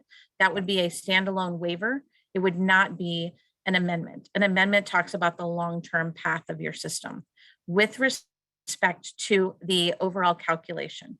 One of the things that you saw Aussie shift to this year was a dashboard-like approach to displaying the report card, in which you saw individual tiles that indicated the different domain areas, such as attendance, enrollment, college and career readiness. There, a lot of different information that was there and shown in different tiles. If you could imagine that, I'm not going to bring it up. I don't think I could do that. But if you could bring up the DC school report card currently, imagine that there's another tile there that says accountability. In order to see that information, you'd enter that domain. So that would be a choice that you would make from the landing page of your school's report card. And then you would choose to go in there and look at all of the different metrics, student group scores and performance that compiled that overall calculation, ideally with that calculation, more than likely appearing towards the bottom of that page as you scroll down. Is that helpful? That is helpful. That is helpful. Thank you. Representative Thompson. Since we're not quite at the finish line yet, I want to underscore my support for one more thing. Giving schools credit for the 5-year graduation rate. I think that is hugely important. I want to see that on any final version of this. So first, I wanted to just underscore that. Second, as we think about like what this could look like, I think about schools I have who do a tremendous job on growth, and this narrative around, and I think it's true that our current report card and STAR framework doesn't quite do them justice. My expectation would be that if they're doing a phenomenal job with growth, even if their proficiency levels stay the same, right? Then I would see higher, like their calculations would be wildly better and more reflective of the job they're doing at schools. I went to an event this weekend, so shout out to Allison Kreiner Brown, and she mentioned that Beers, which is one of my schools, is a 2-star school, but we all know it's not a 2-star school. I think we all know it's not a 2-star school because of the work they're doing in that building and the way they are moving kids and the way they support kids. And so that's at least how I'm thinking about why this addition of the growth metric is important, is that I want to see how aligned that is to the way Aussie is thinking about this. Yeah, so absolutely. Thinking about how we increase growth, we recognize that growth is a result of many different efforts and supports that our schools give to their students. Not just academic supports, but supports in getting to school and being there and being present and being engaged. The courses and the materials and the programming and the instructional strategies that are used encourage students to stay engaged and come to school, and that increases learning. And so we see that occur over time. And so as you see growth continuing to grow, we recognize that that is one of those leading indicators that eventually, hopefully, leads to more proficient. Obviously, we do want all of our students to be proficient, but we recognize that recognizing and rewarding growth with more points in the system is definitely a lever to driving that and being a more equitable representation in the overall calculation of how our schools are supporting student learning. I also want to address the long-term growth question in the chat, which I'll do for Representative Patterson. You're welcome to use my time to do that. Representative Patterson, the long-term growth for graduation rate is 90%. It does not change. It is not 85%. It's 90%, and that remains the same, unchanged from previously.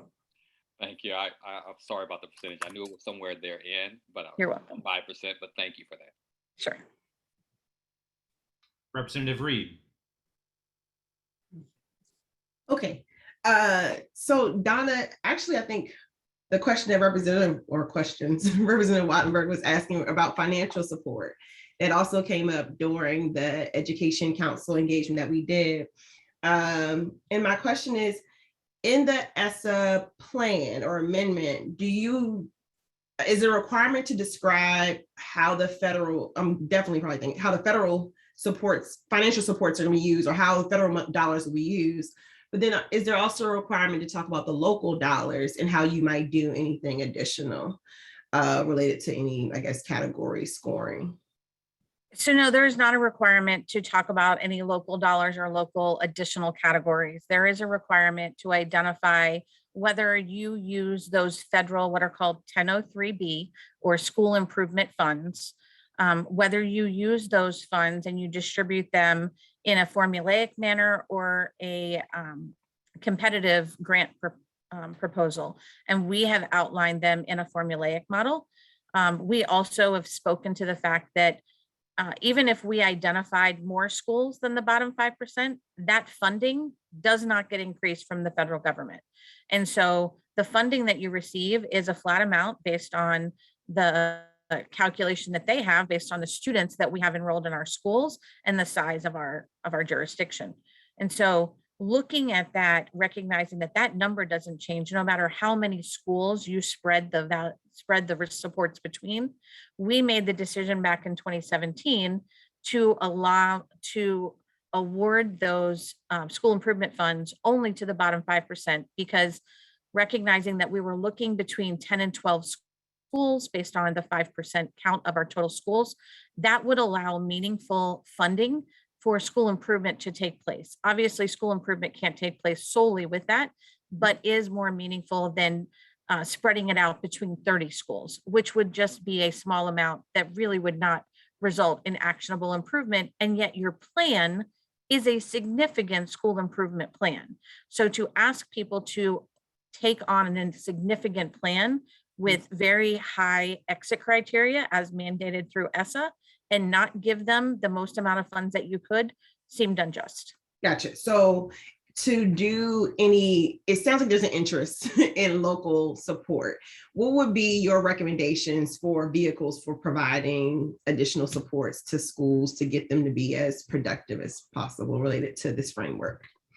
Yeah, so I think there's a lot of different things that you could do around supporting schools, both from, having models in which you have leadership levels, you have different opportunities to go in and visit and do preliminary visits of schools and thinking about and identifying needs assessments. Schools could utilize some of their existing federal funds or state funds to do a needs assessment from whether it be from asking Aussie to come in or asking others. I mean, there's a wide array of things that are being done across the country. And I think that one of the things that schools could do is utilize the time and looking at the data to identify proactively where supports are needed and to really maximize and invest in things that have a truly significant impact on moving the needle in those areas. And so when we think about the investments in high impact tutoring, making sure that you're monitoring the progress of those initiatives to see, are your students attaining more proficiency? Are they hitting your growth goals that you've established, to determine whether or not those types of investments, but look at the scope of school improvement options out there and invest in those. And I think that's something that can be done as groups of schools, as a state, as individual school. There's a wide array of opportunities there. Thank you very much. President Sutter. Thank you, Mr. Hayworth. After I ask my second round of questions, we will do one final round. So members, this is your last call. If you have additional questions, we'll do one last round of questions. Thank you for everything, Ms. Johnson. So I wanted to ask two clarifying questions on things that are discussed in the deck. One is, you talk about the ATSI and the TSI and when schools will be identified for these designations using the new criteria.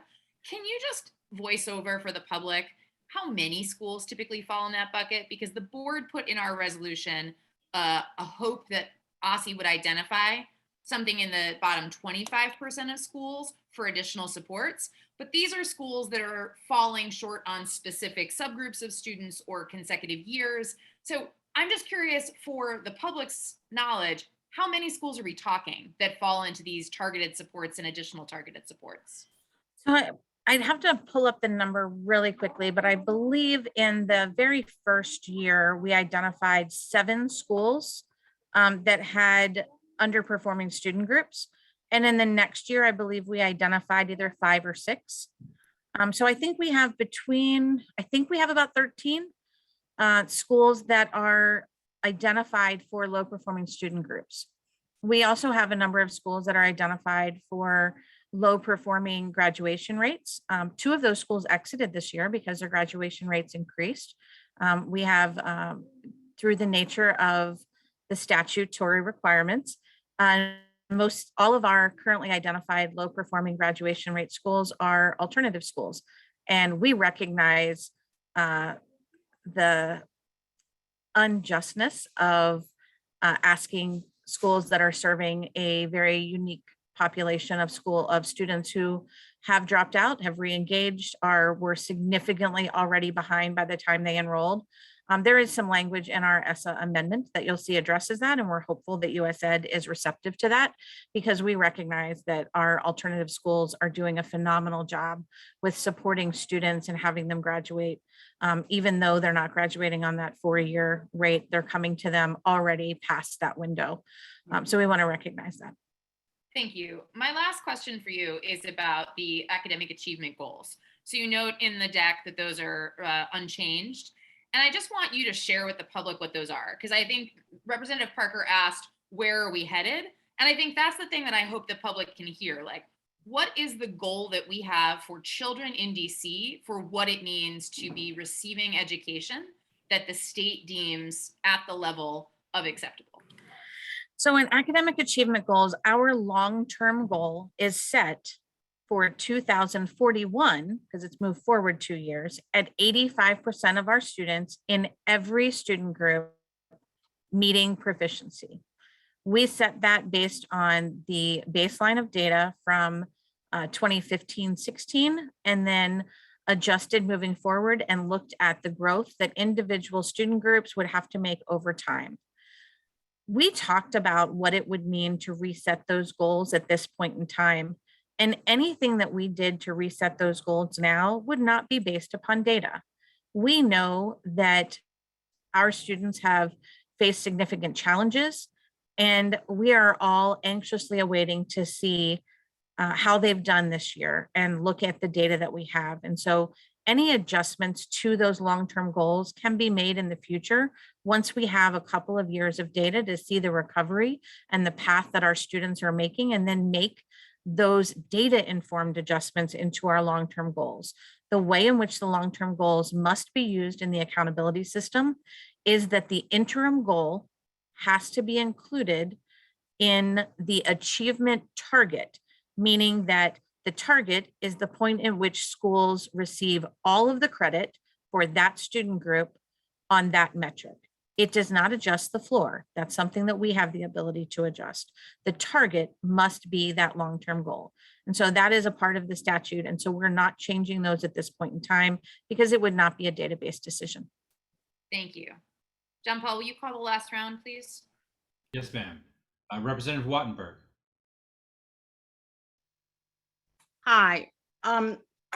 Okay, so I want to talk about what can go into the amendment and what can't. So I know you have said that you're not required to put these other issues about support, how you're going to report the scores, how you're going to do the report card. I know you're not required to put that into the amendment, but I believe you're allowed to based on other ESSA plans that I have looked at.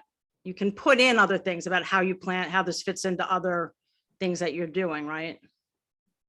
Sure. I mean, you can put a lot of different things into a plan. It then has to go to USED for approval. I guess my question for you would be, why would you put something into a plan and ask the federal government to approve it and then make further restrictions around how you can change it to requiring federal government approval of something that is a local policy decision? So here's the reason. That's actually a great question. Is for us, this is our chance to weigh in under our system of governance. This is our chance to weigh in. If we don't include in this amendment the things that have been raised with us and are super, super important to the schools, to the principals, to the teachers, and especially the families that we've talked to, we lose out on their behalf completely. This is our opportunity to put things in there. And I want to say a couple things. We've been through this before. I was in the first round of ESSA, and personnel has changed. So none of this is personal. But the fact is, we were promised that certain adjustments would be made to that original formula, and it never was. Separately, I don't want to speak for him, but I know Representative Patterson has also talked about a similar set of issues with the task force where commitments were made and they weren't met. And again, it's not personal.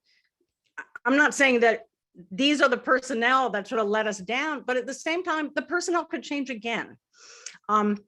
none of us know. So we really, certainly I do, and I feel a number of us feel very, very strongly that we need to get these commitments in there. And you say, well, it's not going to give you a chance to go back at it. Well, from our point of view, we spent a year on this.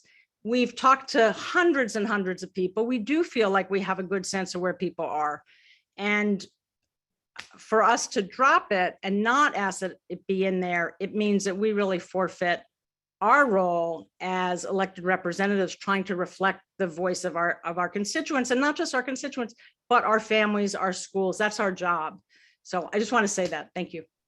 Yeah, if I could real quick, I think, and Representative Wattenberg, you know that I came into this position having served 7 years in a very different role, supporting members of a state board, much like yourself.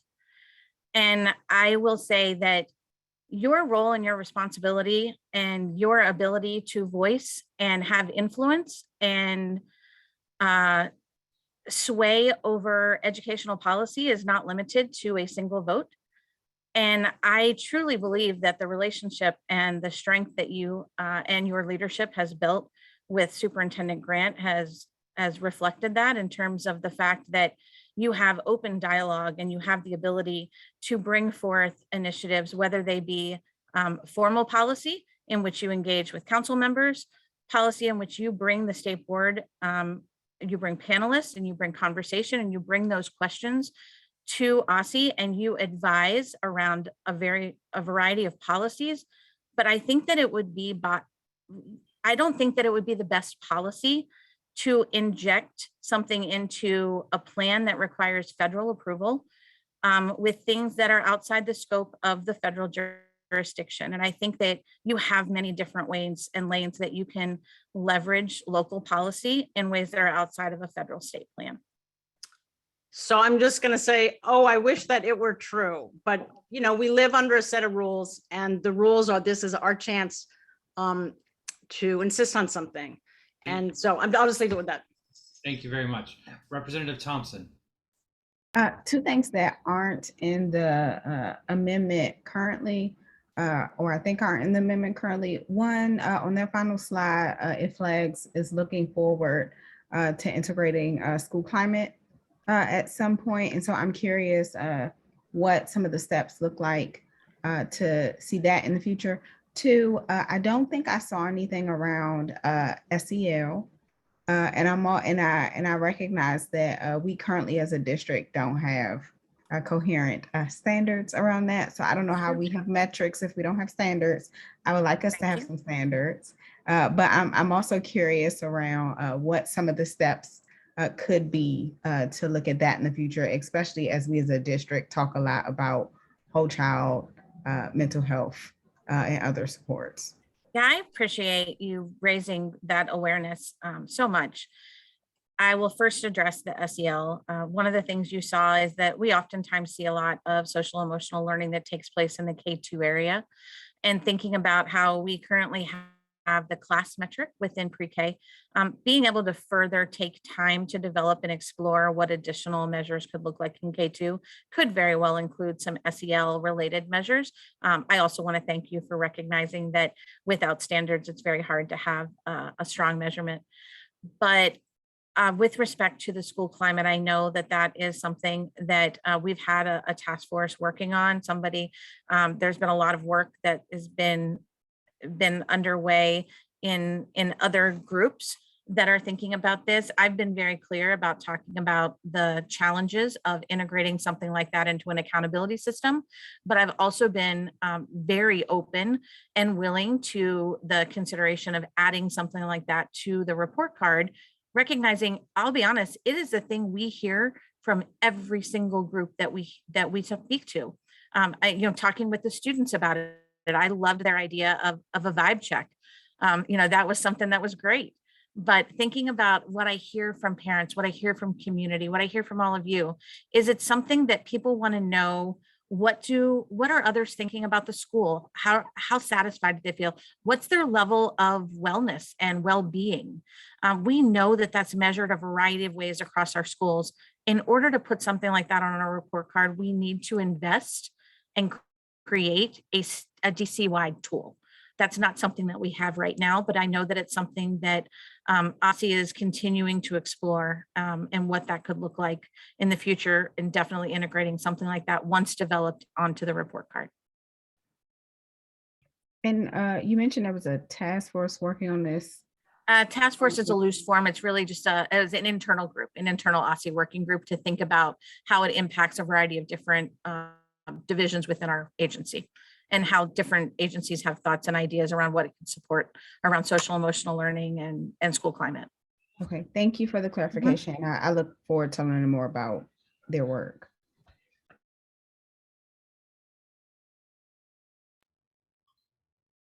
President Sutter to close out. Oh, I apologize. Representative Bernstein. Hi, sorry for me being tardy. Hi, Leaf. Hi, I'm here now. I hope my audio is clear. I had your statement just brought up a quick question for me. And I feel like I should have asked this a long time ago. Does the data that's presented on the report card and in the, does the data presented have to be just taken from the school? Like, does it have to be data that the school collected, or is it like, if we're talking about data about like a vibe check, does that have to be data collected from the school, or can like it be collected by Aussie or by different parties? Sure, it could be collected by Aussie. When you think about, we've committed to using source level data. And so whether it be our statewide assessments, which we get those scores directly from our test vendor, we think about SATs and AP, we get those directly from College Board. So, you know, if we were to do a DC-wide school climate survey, that is something that Aussie could collect directly. It would not have to come through the schools to Aussie. It could definitely be administered by schools and collected by Aussie. And that could be something that could potentially happen if there was a like a vibe check that could be collected outside of schools, right? I would depend on the structure of the tool. You'd want to check and make sure that you had some, you'd want to make sure that you had all the precautions in there in terms of having accurate data collection. You wouldn't want to be collecting something from people that might not be students. And so you'd want to have the precautions, whether they took it in school. I think there are probably ways of collecting something like that remotely with a specific login, things like that. But those would all be things to be developed in the development of the tool. Yeah, not like Google reviews or Yelp or anything. I got it. Okay. Yeah. Thank you for that. And sorry again. Thank you. Be safe. Thank you, Representative Bernstad.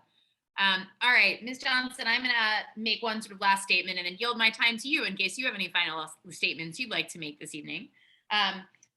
So the thing that I hope is clear to the public that I've been trying to keep my eyes on in Aussie's work is that the state board put forth a resolution that included items we wanted to see as part of an Essa Amendment and things that we want Aussie to consider as they design a school report card. This vote we're going to take in July is on the Essa Amendment, and this deck reflects that. Aussie's really focused on growth, really focused on equity in these set of changes in this Essa Amendment, and I really appreciate that. I also want to say, looking at that long-term goal of 81% by 2041, I understand our reason for not changing it, but my goodness, that seems a long way off for our students who aren't achieving that goal yet.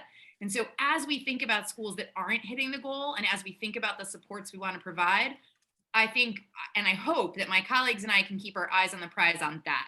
How do we support our schools in making sure that that 85% can be hit long before 2041? Because some of our schools and some of our students are so far below that now that it's unacceptable, and it's work that we have to do to make sure that they get there. So thank you, and I will turn it to you for any final thoughts you've got. Thank you so much. I want to take this time to thank all of you.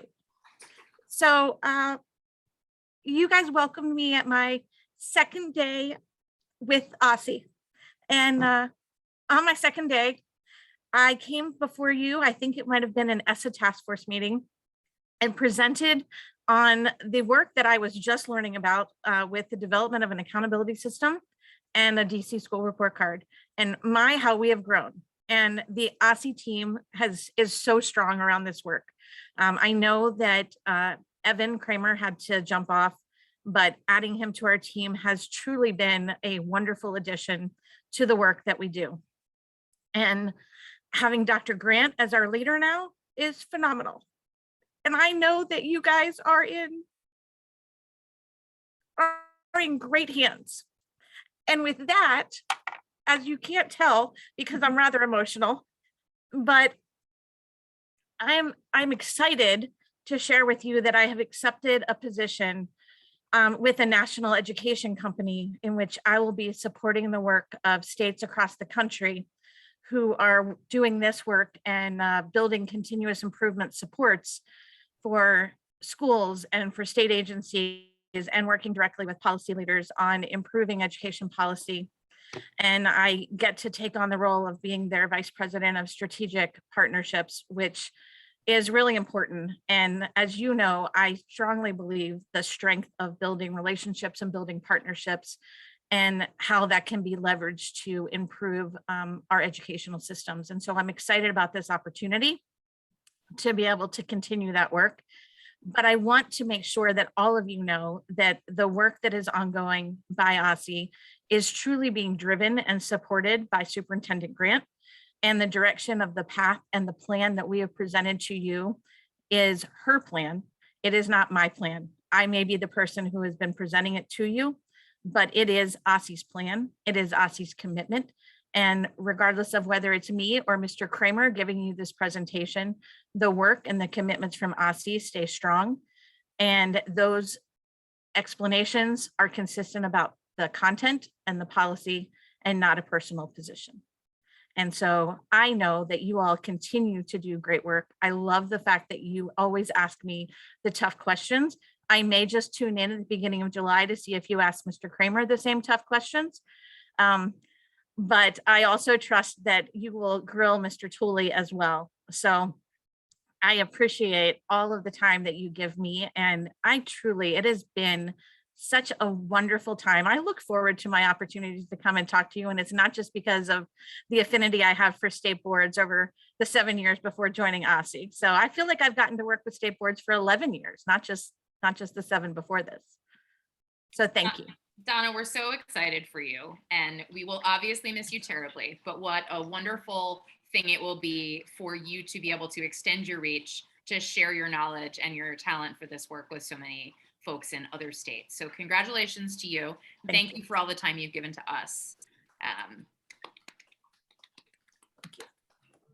We are honored that we got your last evening with us. Thank you. And tomorrow is my last day at Aussie. Excellent. So for that clarification, I've been keeping this under wraps for a little bit and just not sharing it broadly. So, but yes, tomorrow is my last day in the office. Well, all the best to you, and your cheer squad in DC will have your back as you move on. Thank you. I will share both with you and with Mr. Tooley that as a reminder, all resolutions of the state board must be accompanied by an equity statement and must be reviewed by our student advisory committee. So we'll ask you to please be in touch with the state board staff to arrange for those processes to get underway before our next working session in July. We are very glad to have Mr. Tooley with us this evening. Do we also have Mr. Gall and Mr. Andrew Gall from Aussie to update us on proposed and emergency regulations that would change the district's regulations governing attendance. Gentlemen, who would like to begin? So that would be me to give you a little bit of framing, and then I will go to Andrew for some of the substance, and then I'll come back at the end. So John Paul, if you want to go to the next slide. All right, so just as a recap, we were here last month to present our concept. And usually on regulatory packages, we come and try to just give you sort of the bare bones sort of skeleton before we give you regulatory language. So this month, we wanted to come back, ground ourselves again in what we're proposing as a concept, but then you should have received in your packet a document that is a marked draft of our proposed and our emergency and proposed rulemaking on this matter of attendance. And we're going to walk through what those components are and where you can find certain pieces of our proposal in the updated rulemaking. You also at your last meeting, and then also in some of the public comment at your public meeting, raised a couple questions about some implications of situation for students with disabilities pertaining to the use of cameras. So we'll give you a little information about that based on our connection with our team that runs special education, that manages special education work. And then two, I think there was a question about home and hospital services, which isn't directly related to this, but I wanted to give you just a little bit of background of how that sort of fits in and be responsive to your questions. And then we'll end with next steps of how we plan to proceed. All right, I will hand it off to one of my deputy chiefs of staff, Andrew Gall, and he will walk you through some of the more substantive work. Thanks, Justin. And again, want to thank Donna. The tough shoes to follow, but here just framing the regulatory shift. So the three main parts to the rulemaking. So part one is shifting the definition of present from 80-20 to 60-40. So where is this done? It's done in section 2199, and that's the definition section of chapter 21 of the attendance regulation. And we do this by redefining the terms present, fully absent, and partially absent. The second part of the shift is to just codify parameters for collecting daily attendance in distance learning. Right now, distance learning is an unregulated space. And so that is done by adding new sections for both situational and routine distance learning. You will find those at sections 2101.11 through 2101.18. The last one being 0.18 being for situational. And then the third shift is simply to clean up and clarify unclear and conflicting definitions. I know there was testimony in the public hearing on this topic around some ambiguity in terms of the definitions. So made some definitional shifts in section 2199 and then incorporated those throughout the chapter, in particular by adding the words full day in front of unexcused absences where it's appropriate, and making some other small language changes. Next slide, please. Thanks. We've gone over these, and the next few slides I know we showed to you last time. I know there were a few representatives that were not here, so I wanted to show this to you just in case, but I'll go through this a little bit quickly. I won't read this for you, but there's some specific terms that are used throughout this. So we'll just keep going though. Instructional day. This is outside the scope of the regulatory shift, but is related. In particular, just wanted to point out that we did release our instructional day guidance for the upcoming school year at the end of May. So that is released, and LEAs have access to that, and it includes waivers around situational distance learning. Let's go to the next slide, please. Situational distance learning. So this, by situational distance learning, we mean if there is an emergency, unforeseen circumstance that causes the school to shift from in-person to distance learning instruction. So we've, through our instructional guidance, built in 5 banked distance learning days where schools can make the shift if there is a burst pipe, if there is whatever circumstance that may be unforeseen, but causes the school to need to make that shift. And if there's a need to go beyond 5 days, or if there's a larger citywide emergency, there's also waivers that can be used to go beyond those 5 banked days. Next slide, please. Attendance for routine distance learning. So this is where I mentioned earlier. Right now, there are not regulations that govern this. So I'll slow down a little bit here just to make sure that everybody understands the framework.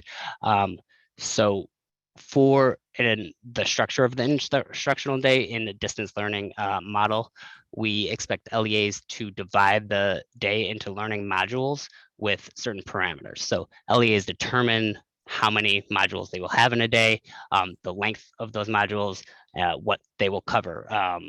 Is it biology? Is it geometry, whatever. The LEA must identify whether the module is synchronous or asynchronous. So is it live, or is it something that is done without the instructor being there speaking to the student? And then at least one module per day must be synchronous for every student. For the second part, defining what is being present mean in terms of the instructional day. So being present in synchronous module means that there must be some visual verification, and go into a little bit more in detail later, but there must be some sort of visual ID by the instructor. For asynchronous module, a student must complete an output for the content covered in that module. And then one of our key parameters here was to be counted as present for the day. A student must be marked present in modules that account for at least 60% of the instructional day and must have at least one synchronous module. So that is sort of a key that we wanted to incorporate in our regulatory shift that you will see there in the section 21.011 through 21.17. Next slide, please. And here is what it looks like in action. So an example of a distance learning schedule. So you see there are if the student was present for the first module, which is synchronous, they're verified by the instructor through a camera being turned on. They're present for the second module, which is asynchronous. They complete their output activity, then they're absent, then they do another asynchronous class where they complete the output. So they're present. So they're present for 3/5 of the day, 60%, and they have done at least one synchronous module. That is the minimum to be counted as present for the day. So they would be counted as present here. That was all shown to you last time, but just wanted to cover that again for those who may have missed it, and just to remind you of sort of the broad parameters which we wanted to codify in our regulation around the distance learning aspect. Next slide, please. So now, Andrew, can I pause for just a second? So everybody should probably take a look at, be referencing the draft regulation.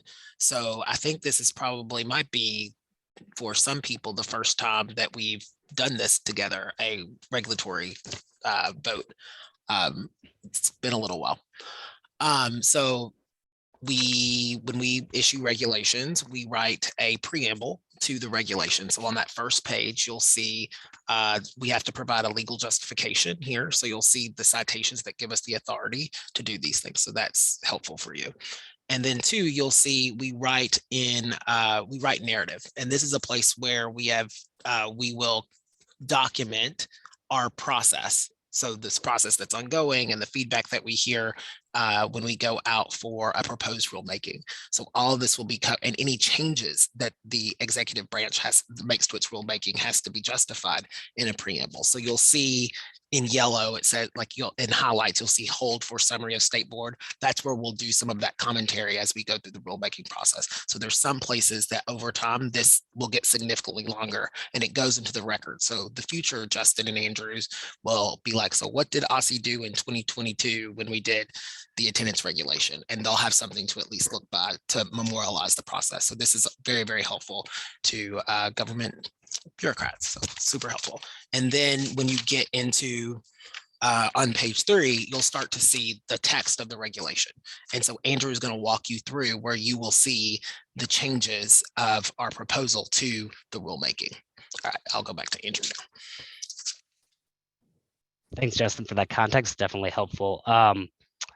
Yes, so I wanted to just identify any substantive changes. There were also some changes, adding a comma here, but didn't want to overload you, but pulled out the substantive ones that I believe are of most interest to you. So starting here at section 2101 around reporting. So currently in 2101.7, Aussie is prior to the beginning of each school year, Aussie shall issue a report including the following information: truancy rates for each educational institution. This changes that to by November 30th of each year, Aussie shall issue a report related to truancy rates and chronic absentee rates. So two shifts here. One is the date. So right now, beginning of school, each school year is an ambiguous term, and we try to avoid those types of ambiguities in the law, especially because there is one school in the district, I'm forgetting their name right now, but that begins crazy early. So what does beginning of each school year mean? It's a bit of an ambiguous. Also, the statute says by November 30th, so we're just aligning to what the statute says. And then secondly, we're adding chronic absenteeism. We report on that already, so this is just sort of putting into the regulation what our practice is. 2101.9 requires schools to send a letter to Aussie and to parents notifying a student of 10th absence. We're just adding full day before unexcused absence for clarity. Next, please. Here is the new information around distance learning. So 2101.11 through 0.18. So this is where we are writing all those framing the slides that we showed you earlier, what we are doing to actually codify that. So if you look at 2101.11, it requires schools offering distance learning to submit an attendance plan to Aussie that complies with the instructional day. So 180 days, 6 hours requirement, identifies whether class will be synchronous or asynchronous, has at least one synchronous class per day, as noted in our framing slide, preserves attendance records, communicates attendance expectations, including regarding supervision to parents. So all those things should be included in the attendance plan that schools that want to offer distance learning will submit to Aussie. On 2101.12, we define presence for synchronous modules, and if you look at the text, it says camera temporarily on to verify student. So this, we added the word temporarily because I know Representative Gasoy and Representative Bernstead last time had raised questions around whether it was appropriate for students with disabilities to have the camera on the whole time. So we spoke to our special education experts here at Aussie, and they agreed that it could be a problem for students to expect the camera to remain on for the entire class for certain students with disabilities. So we added that word temporarily to really address that need. On 2101.13, we define presence in asynchronous module. A student must complete an output, and then I know there was, I believe it was Representative O'Leary and some of our other stakeholders had raised the question of what that means exactly. So we sort of turned it up a little bit in terms of how we're defining output. So if you look in the definitions in 2199, we make that more clear, but we mean like an instructional activity. And if you look at 2199, it puts that more finely. 2101.14 through 17 defines presence for attendance and routine distance learning consistently with the new 60/40 rule. So this is where for distance, we want to make sure that we are having the same expectations as in person in terms of the amount of presence that a student needs to maintain. So that 60/40 rule, and it requires the student to attend at least one synchronous module daily to be marked present. And 2101.18 is the part where we codify our plan around situational distance learning. So in terms of attendance procedures. So within broad parameters, LEAs get to define it. So specifically, they must have one-on-one contact. The LEA can define that, whether it's a phone call, whether it's through a camera on, that's left a little bit broader for situational distance, and the completion of an instructional activity. So that is our distance learning attendance new regulation provisions. Next slide, please.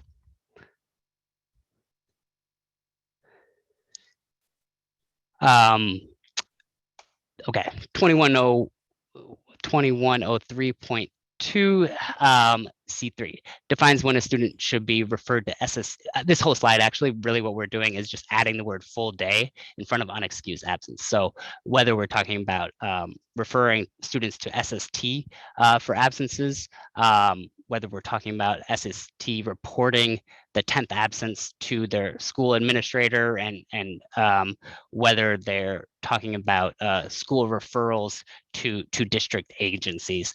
We're just clarifying and saying that this should be a full day unexcused absence. So one of the reasons for the shift behind 60/40 that we heard is that SST teams are overburdened and they want to focus on students that they actually are missing the entire day, that they don't know that they where they are, right? That we want to focus on the students who have real truancy needs. And so just clarifying that we are speaking about full day unexcused absences will allow that greater resource focus on students who are not showing up at all. So that's the change that you will see there at 2103.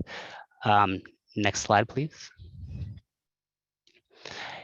And then 2199, this is the definitions section for chapter 21. So currently, you will see present includes being there 80% of the day. So this is where the 80-20 rule comes from. And then our proposed change is to say a school day when the student is either fully present or partially present is what present means. So fully present 100% of the day, partially present is 60% of the day. So that's where we're shifting from that 80-20 to the 60-40. In person, this is just a shift that to reduce ambiguity. Right now it says student is physically present in the educational institution, just adding or at the specified offsite in-person location, because students may be at an internship or at a college institute of higher education through dual enrollment, or offsite at the ATC. So this was simply to clarify that if you are taking a class at Trinity through dual enrollment, that still counts as being in person, and you would be present there. Next slide, please.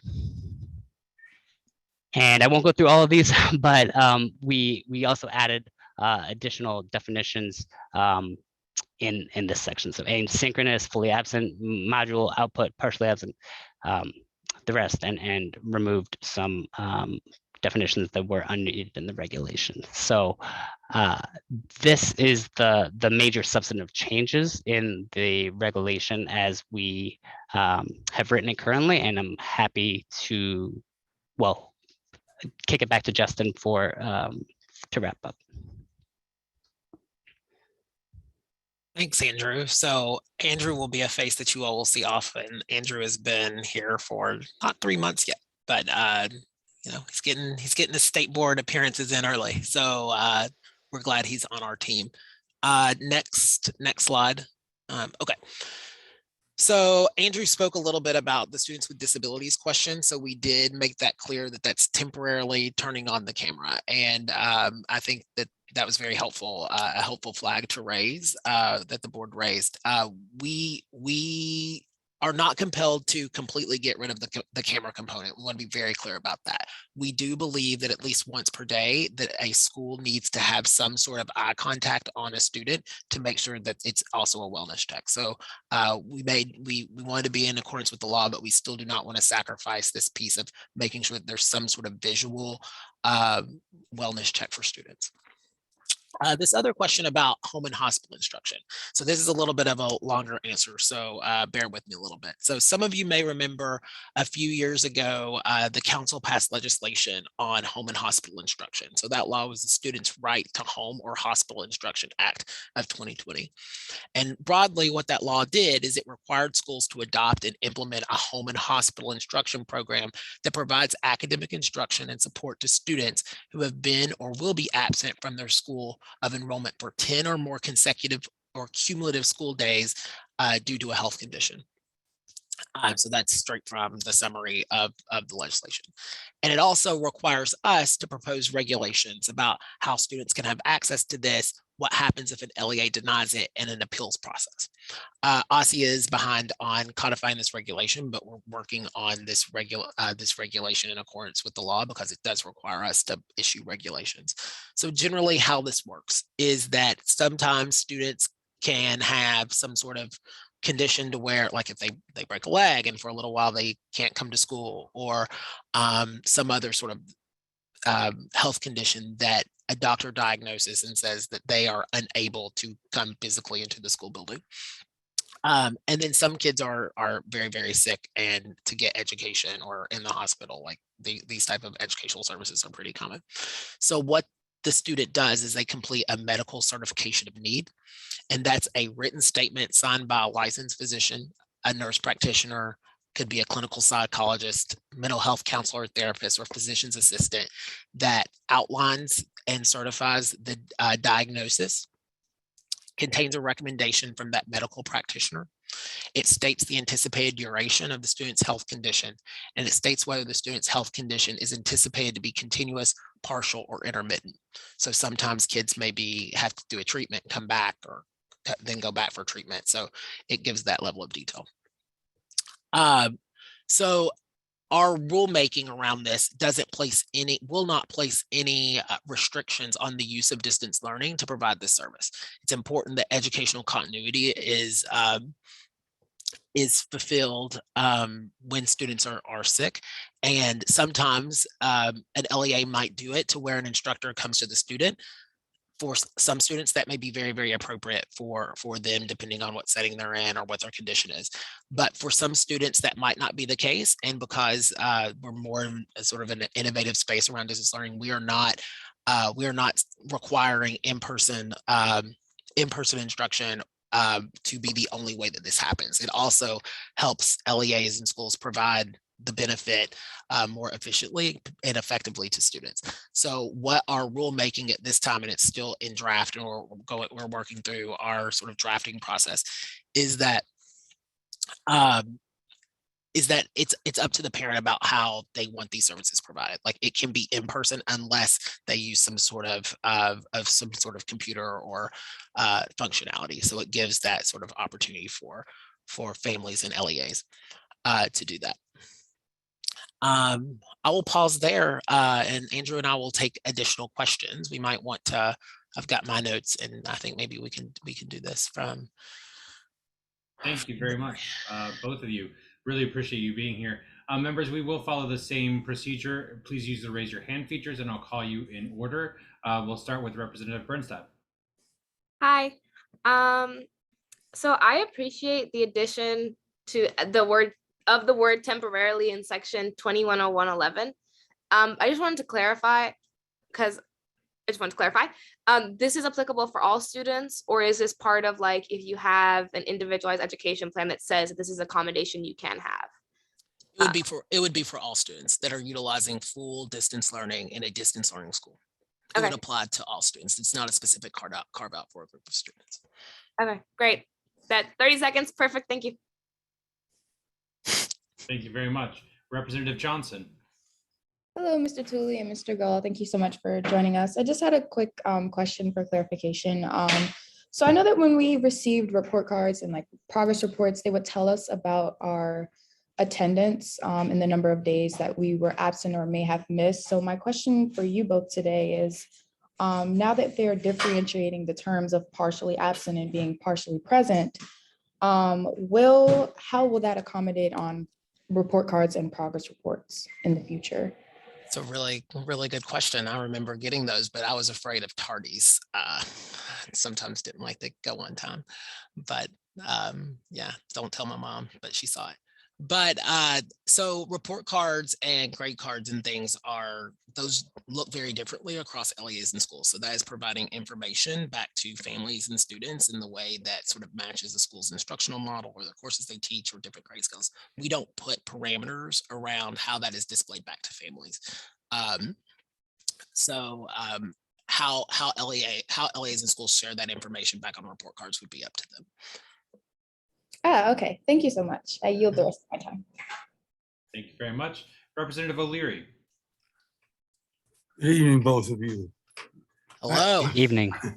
I have a question that we've talked about, Mr. Tooley, you and I for many times. I'm wondering about, I've heard a lot from teachers this year about students who get to class right before the end of class and are counted as present. With these new rules that you got here, is there and you can say Aussie isn't in charge of it, and that's fine, but do the LEAs control how they choose a student being tardy or present or absent? Right. So one thing we're trying to do with our distance learning regulations is so you will see a significant difference. And Dr. O'Leary, and I think this has come from some of your feedback over time, is so in situational distance, which is used very it is very different from the rules around full distance learning. So we have a higher bar for full distance learning that says, hey, no, we need you to be the full 6 hours per day. We need you to do the outputs and things. So that's higher than what we were doing very early in the pandemic with everybody. And that was, I think that's where we started this engagement around this question. Tardies, we do not keep track of. We do not keep track of tardies, what constitutes a tardy. That is an LEA and school decision. Okay, that's a big help because it's a real problem, but I understand it's not your problem. And the distance and the fact that I know this is a distance learning regulations kind of thing, and that's very helpful because maybe I'm a little more strict as far as I would concern. I'd rather see the student all the time in the class anyway. But so would I. But I would say also, Dr. O'Leary, is again, executive agencies like Aussie, we are constrained by the statute. And I would argue that physical presence is sort of the inside outdoors of the building and not within the building so much in our attendance statutes. So reaching in and sort of like doing a whole bunch of regulations around tardies might be not exactly within what the statute allows us to do. No, I understand. Thank you very much. Mm-hmm. Thank you. Representative Reed. Good evening. I should have wrote down the section, but it was related to the situational, I think the situational distance learning. And it relates to the one-on-one and the instructional component. Is that the school level or student level? So is that like the student has to do situational one day, or is that like the school has a busted pipe and has to do situational on a day? Got it. Good. Great question. So this has to do with our instructional day guidance. And that 5 bank days is for a full school conversion, right? That we will let the school go from full school for 5 times. But if let's say there are quarantine situations, we are not regulating individual classrooms. Our goal is to keep the schools open as much as possible. And through Omicron, we were really successful in doing that because we were allowing schools, hey, if a classroom needs to go offline and convert to situational, they would do that. They would follow the attendance rules around the situational piece by the classroom, but that wouldn't count as the 5 days for a full school situation. So we're trying to give schools the flexibility. So when their entire school needs to close down for whatever reason, they can do that without putting any type of request into me. They need to track their data systems. They need to tell us, and we'll monitor them towards the 5 days. And then we didn't want to make that too high because we want to prioritize in-person learning and we want kids inside of the building, but we wanted to provide that flexibility. So that one-to-one component is related to communication, that hey, Justin, school is closed today, and that can be a phone call, a text, more than the instruction piece. Correct. Like it is. So for a full distance learning school, it's a much higher bar for what constitutes presence. But for situational distance, which we are trying to guard against the use of it, but provide schools with the opportunity to use it when they need it, it is the two-part test. So it is, you need to have contact with the student somehow. You pick how that works for your kids. And then you need to do, there needs to be some sort of output in that. For situations. I'm just asking all these little random questions. It just has to be the attempt. So it could no, it is not. It should not be. They need to make contact. It would be like me saying, Carlene Reed here, present. Like, no, I need your contact. It's not just an attempt. No. Okay. And if there's ambiguity there, Andrew, we should make that a little bit more clear. Thank you. Very helpful. Thank you very much. Representative Lopez. Thank you. Good evening, everyone. So I have two quick questions. And the first one goes back to the new section 2101.11. And I just want to clarify so that I understand well the wording of that section. So it says that requires schools offering distance learning to submit an attendance plan to Aussie. And then the second to last bullet point says preserves attendance records. So that is the submission of the plan would have to be made by the school, or will there be a plan that is for all schools that will then be submitted to Aussie? No. So what we're referring to here is that so you may go to DCP, if you go to, I'm not quite sure where you go to school, but if you go to a KIPP high school, you're in KIPP's LEA. And if you go to Cardozo High School, you're in DCPS. So DCPS would provide those plans of how they were doing it in their individual school. And then we require DCPS or KIPP, they need to preserve their attendance records. So in case somebody had a question, we could come back and audit them and check them. That's what we're saying there. So there could be different plans in different. You could go to DCPS, you could go to Friendship. Those plans could be different, but they could still both beat our bar. Okay.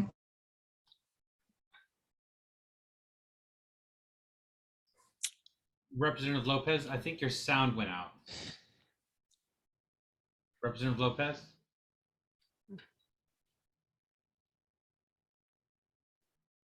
I saw my connection went out. Uh-oh. We can hear you now. Go ahead and ask your next question. Thank you. So my second question, was around communication to the new changes and the way that we're communicating this to students. So I know that there are some students who, as of now, don't really know the full way that attendance is working right now. And are there any plans as to how you're communicating this to students and in families in general? Mm-hmm. Great question. So there are places in the rulemaking about you have to provide sort of your attendance policy. This was existing rules that schools have to provide that information. Also for distance learning schools, we are saying, hey, you need to provide us with how you're telling families how this works and what their expectation is. So usually attendance things are covered in like school student handbooks and attendance codes of conducts and things like that. That would still continue. And I'll just add that I know I've talked with the ombudsman for DC, and they have outreach to parents, and they are going to put in their newsletter around the change. There are other entities like the Everyday Counts Committee that also has interactions with parents and have expressed a desire to help make sure that parents understand the shifts here as well.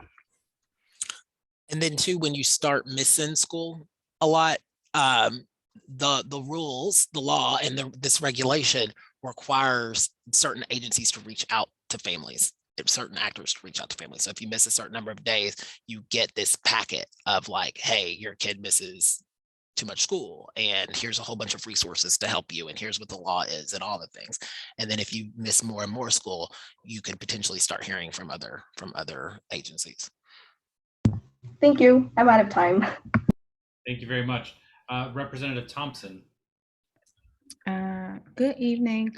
I am again excited that we're making these very necessary changes and expanding, just having some criteria for virtual instruction. I am curious. We got really good feedback from our colleagues and our student reps at the last session where you presented, and I'm super grateful to see those changes reflected. I'm curious for others who have feedback beyond just us as representatives, what is the best way for them to communicate that, given, we're on this tight timeline to get this implemented for the start of the school year? Right. Yes, so many ways is like, it depends, like if we're talking about like advocacy communities, Andrew sits on the Everyday Counts Task Force. We've talked about this with them. We've also done some engagement around with different government agencies to make sure that they know what we're doing. As far as like individual stakeholder feedback, one way to do that is that, remember, all of our proposed rulemaking have to go through notice and comment for at least 30 days. And so that would be one way for them to, so that is how the public gives us feedback on regulations. And then we have to respond back to, did you take that feedback? Why or why not? And that goes in this preamble. So we inventory all of that, and then we add how we make any of those changes, why or why not, and document those things. So essentially your answer is they should weigh in during the notice and comment period? Correct. Okay. And then I'm assuming that as members, if we receive feedback, we can just pass it on to you or to Andrew? You should do that anytime. Yes. Oh, of course. But, I mean, I literally have had some parents weigh in and who are really looking forward to this. In addition, like I had someone reach out to me last week and say, hey, I'm really excited about this. And they're a high school parent and they had feedback, but they weren't quite sure where to find the materials or like what's the latest and greatest version and when to weigh in. So I want to be as clear as possible with people about how they get their feedback heard. We will make that very clear when we go and file and put it in the register, and how to make that available to you through the state board staff. And also too, when you do notice and comment, it doesn't just have to be bad things. If they agree with us, they can also say that we love saying commenters agreed. So that is very helpful too. Yes, I'm aware. Thank you very much. President Sutter. Thank you both for the presentation and for clearly walking us through the changes in each part of the regulations. I'm curious, you talked a little bit about the feedback that we offered and the way the changes are reflected, and I really echo Vice President Thompson. I appreciate that very much. I'm curious if you got feedback from any of your Aussie stakeholder groups, the principal committee or LEA leaders, and what kind of feedback they've offered so far. Andrew, do you want to take some of this, and then I can fill in what we fill in gaps? Sure. I gotta do better delegating. So there was extensive feedback from multiple sessions with LEA leaders.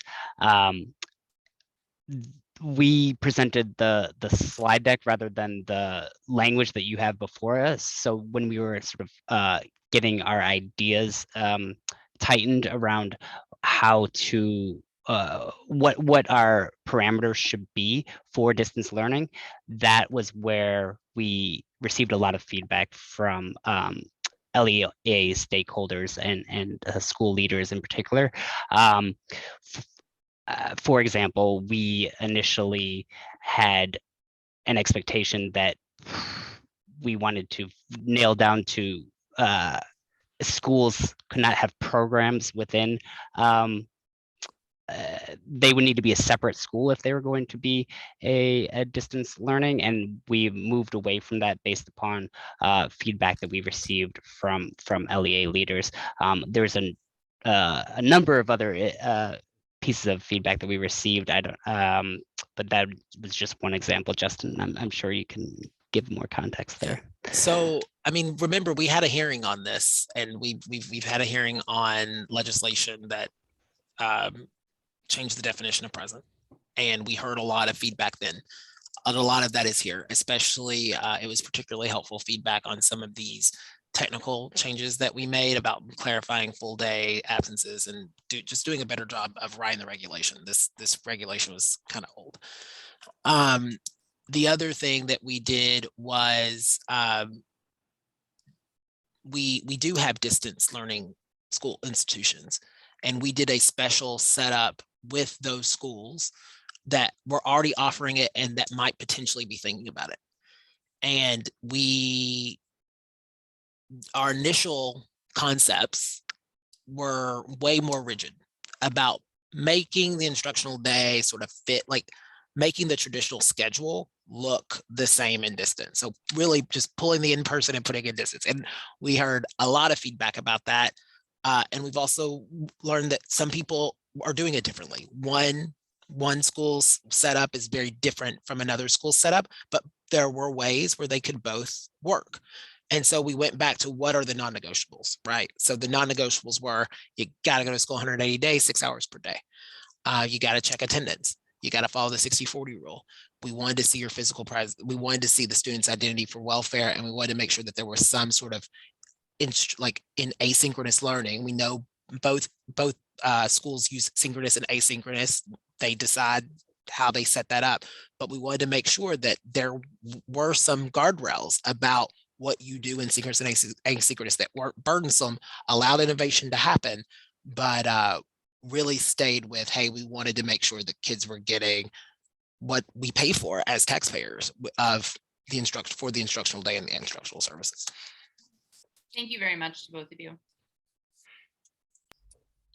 Members, we are now on second round. Are there anyone with second round questions? Representative Bernstein. I just had one more question, and this is just to make sure. So, okay, I want to word this in the way that is concise. I don't know if I can. Hybrid learning, is that, or do students have to be either one or the other, fully virtual or in person in a hybrid school? Can there be days in a hybrid school that are not situational, that are like planned out? Like, for instance, Monday, Tuesday, Thursday, Friday, we're in person, and then Wednesday, we're distance learning, or we're doing asynchronous and some synchronous work? Or does it have to be kind of the set structured where you're either in person or online? Okay, so let's be clear on, and Andrew, you can pop in here and make sure I don't butcher this one. So let's be clear about hybrid learning. Like, that is a school's model as hybrid. Like, it's not, I'm going to just use an example. It's not like your 2 days telework day. Like it could be, but it needs to be a part of your consistent school's model. It can't just be like you did it this week and then you didn't go back to it this week. Maybe in the workforce later on in life, but not for school. And there are some schools that are moving to, or interested in moving, or already have some sort of hybrid model. And we wanted to make sure that for those schools, there's a few public charter schools, and they have to be, by their authorizer, the public charter school board, they have to be approved for that model. You just can't go do it on your own. And so on the days that they're in person, they will follow our in-person attendance policy. On the days that they are distance, they will follow our distance. And then, but most schools will stay in person. But we are sort of allowing that innovation to happen, because it's kind of an exciting place. But what we care about is that in both settings that we get good information on attendance, and we can make sure that kids are coming to school and where we expect them to be and learning. So it's more about consistency and I think that's what I'm asking. Like, if a school decides to ask or gets approved for a schedule, the definition of hybrid is just a combination of in-person and online. It doesn't need to be like students are 100% in person or 100% online all the time, as long as it's consistent. Right. So if you look at the regulation 2101.11 through 0.17, where it talks about regular or otherwise routine basis, that would cover full-time virtual as well as the hybrid piece that you were talking about. Okay, thank you. Mm-hmm. Members, I don't see any other hands for second round, so I'll turn it to President Sutter to close. Oh, can we do one more slide to just give timeline of what we're going to do next? Yeah, that'd be great. That's a good way to end it. Right. All right. John Paul, will you go back to the slides? I think I can do it from memory, but I can do it from memory. Don't worry about it, man. All right. So here we go. All right, so it's June and we've delivered our emergency and proposed rulemaking to you. In July, we will come back. We will come back with another presentation. We will answer any questions that you have. We will also have our resolution. We will follow the state board's procedures about issuing those resolutions, and we will seek your approval through of that resolution. As soon as we do that, we will move to our process for promulgating regulations. So we are going to go for an emergency and proposed rulemaking. So the superintendent has the power to lay down an emergency for a number of days to get the school year started.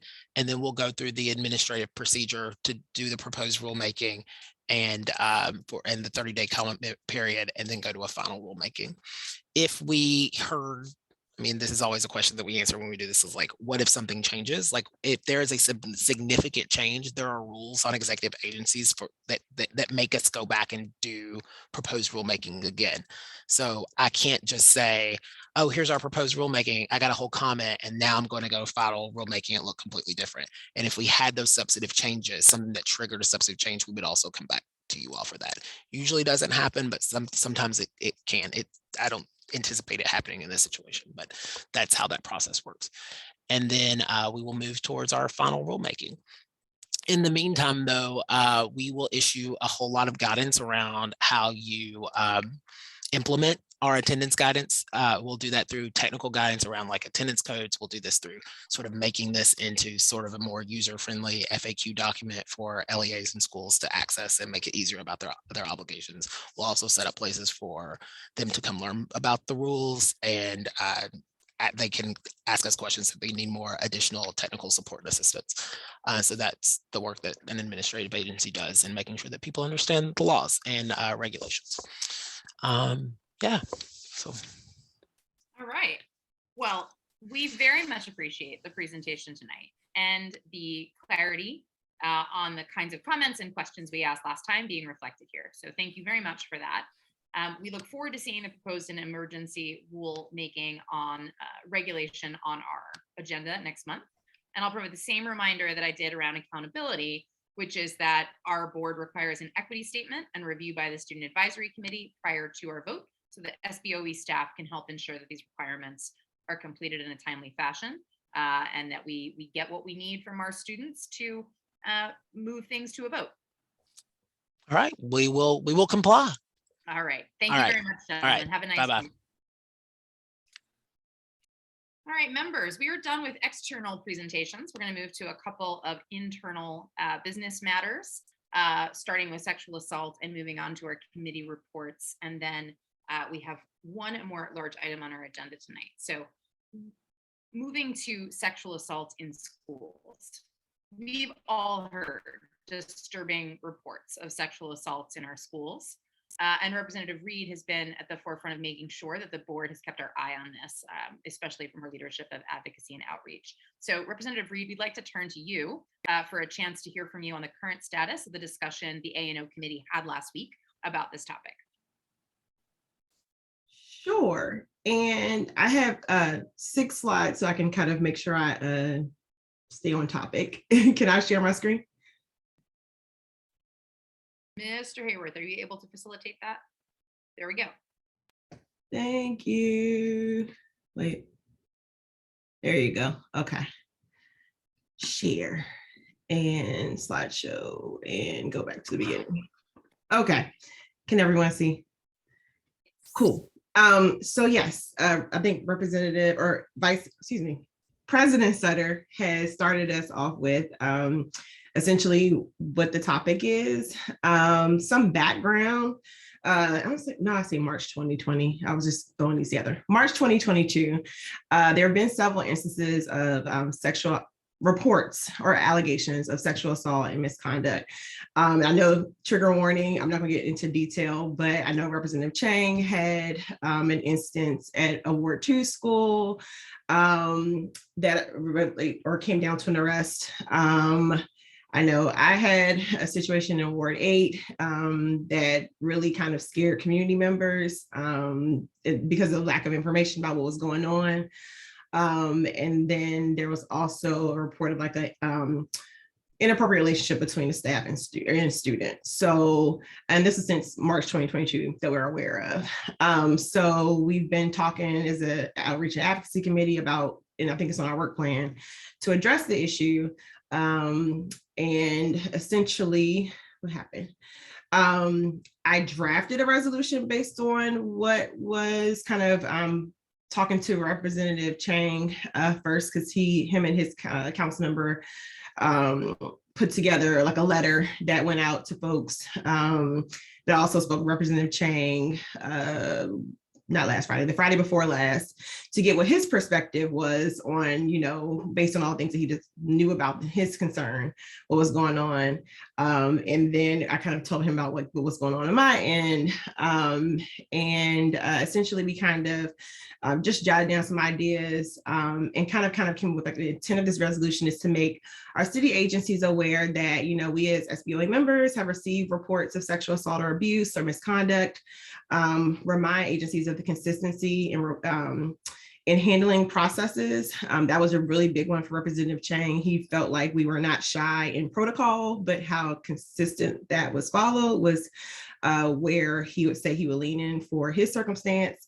And then families and communities are made aware when these allegations are made, kind of stemming off of what I encountered was it spread like a wildfire on social media in ward members or members in our ward, and then no one could really pinpoint of like what's actually happening.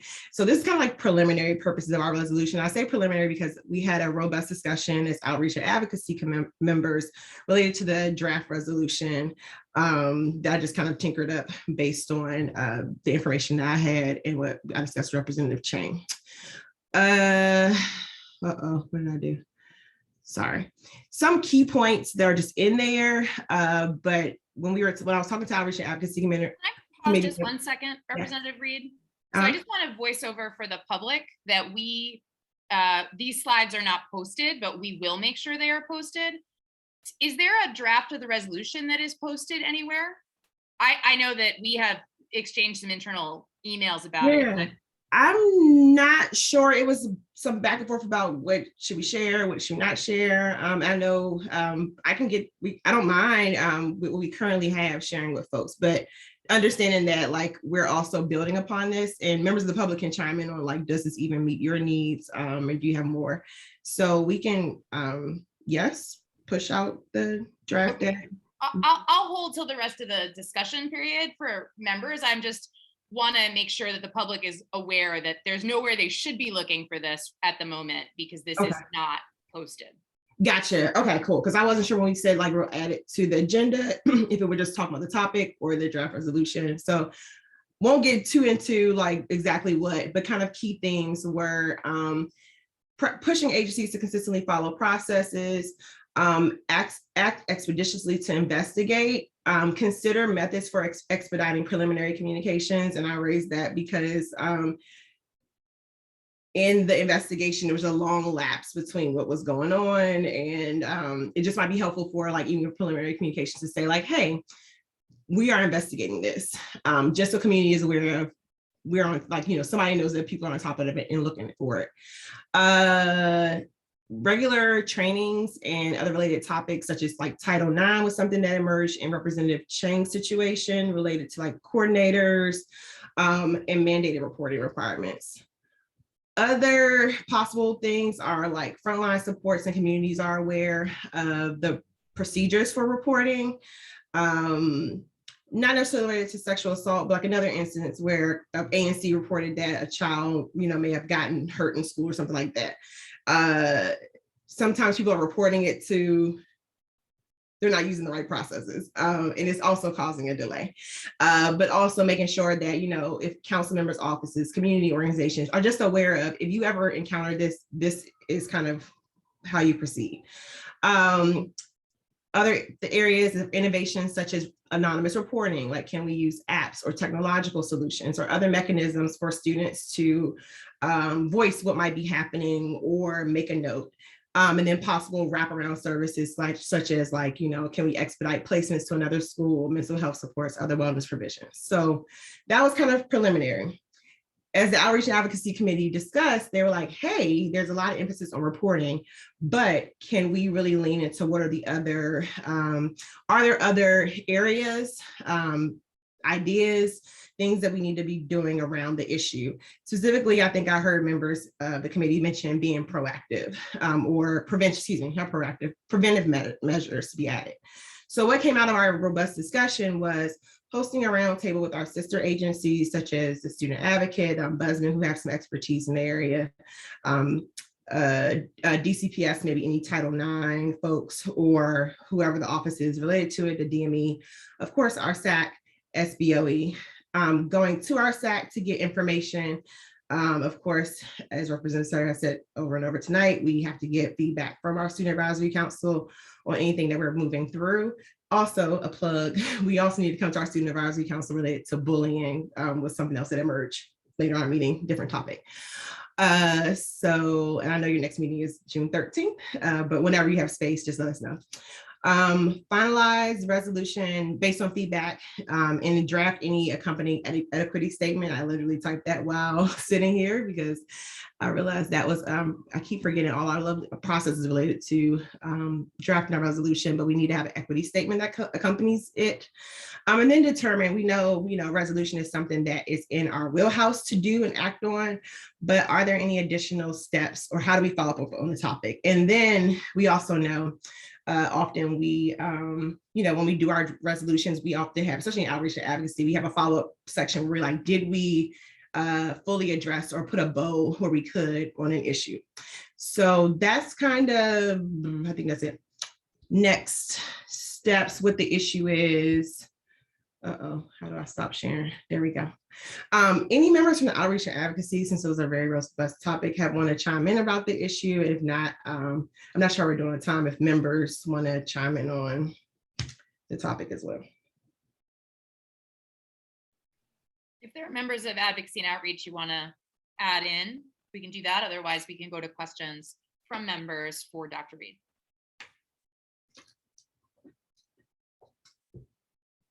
Okay, so the floor is open. I see Representative Wattenberg. Hi, so this is all very, I think these are all the right directions. My question is really, can you say more both to the public and to us? And then I wonder if it should also be in the resolution, what has led you and us to this point? In other words, are there processes that aren't being observed? Are there no processes? Sort of how broad, et cetera, et cetera. Thank you. Yeah, and I think I might have skirted over that a little bit. So in Representative Chang's case, it seemed like protocols in place, but the consistency is what he really leaned in on, how that was followed over the years. For the situation that I was aware of in Ward 8, the incident with the police report happened March 15th. The parents did not receive a letter until March 22nd that something happened. Meanwhile, in between that, on I think March 20th, a community member had got on I think Facebook Live and was saying like, this issue is not being elevated, which sparked like about 2 days of people really just kind of figuring out what was going on. The way that it was presented, we couldn't figure out if it was one instance, multiple instances, because it was just a long time of community members going without notice. So when we kind of drilled down, it seemed like there was just a lapse in when the community received information. And understand that sometimes you have to do an investigation and get more information. But I think a recommendation that I put in the draft was like, could there even be preliminary communications that says like, hey, we are investigating something, just so that parents can, maybe have a conversation with their student, be on alert, and not the 800 views later on a social media post, which I'm glad the community member elevated that through a variety of channels. But it was knowing the topic is very triggering for community members to have to encounter that. Yeah, I'll leave it at that. Well, the only comment I'll make is this is all very sensitive. So how it gets said, I get is not easy. I do think there needs to be a setup for it. Why are we raising this? So I'm just going to say that. Thank you. But I think it's very important to be involved, and I appreciate that you've gone to this effort to pull it together, and I look forward to hearing what comes up at the other sessions. Thanks, Representative Wattenberg. It looks like Vice President Thompson has her hand up. A couple thoughts. So Representative Wattenberg's question, I think is a helpful one because we had a robust conversation at the Advocacy and Outreach Committee around just like what's currently in place, like where are there gaps in policy, where's there a lack of consistency in implementation, and what is it that and where are our gaps as members in understanding what those policies and protocols are. This is one of the reasons that the roundtable idea came up. I really appreciate that Representative Reed and Representative Chang have started to put some thoughts into action. And we, as we talked about it more, and of course, all of our meetings are recorded, but as we talked about it more, we realized that there were a couple of places that we had questions around, and we also had resources around. So one of the next steps for the Advocacy and Outreach Committee, as I understood it, was actually, in addition to the roundtable, was also just to seek some guidance from our sister offices, both the Ombudsman and the Student Advocate, because they, of course, are dealing with a bunch of issues across LEAs, know the lay of the land, and can help us think about like what are the calls to action, who exactly we need to ask for what in a way to move this forward that not just raises awareness of the issue, but that hopefully results in some action. And so I really look forward to the roundtable. Our hope is that it will be something that kind of crosses agencies and stakeholders so we can continue to learn and elevate learnings around the issue and opportunities and also challenges so that when we do put forth a full resolution, and I know that members of the board, some of this may be the first time you're saying this, so I know this is an opportunity for us at this meeting to say, yes, like we're aware, please be paying attention to this. You all are invited to attend the roundtable as we start this thinking, and we welcome your feedback on like what questions to ask and what actions to take, because this is not a Ward 8 or a Ward 2 only issue.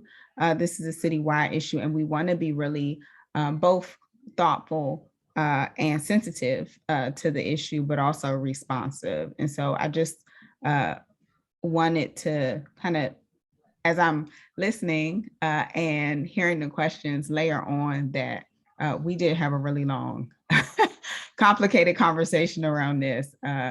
And we are hoping to bring more members and more expertise into this conversation. Thank you, Representative or Vice President Thompson. And I guess I just have to ask if folks can just put in the chat dates that absolutely, I'm not sure, absolutely do not work for you. I think that's the easier to ask, so that because my plan is for this week, we want to start getting those coordinating sister agency times and think about a scheduling. So if folks can put in the chat times that actually don't work for you, that would be great. That's all I got.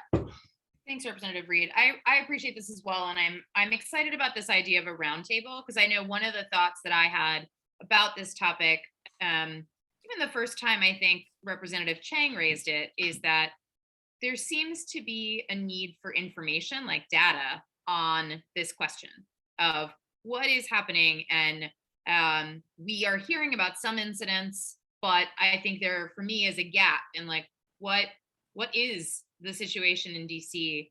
I did a little diving in. I was traveling for work last week when this discussion was taking place. So I was looking at what's happening in New York.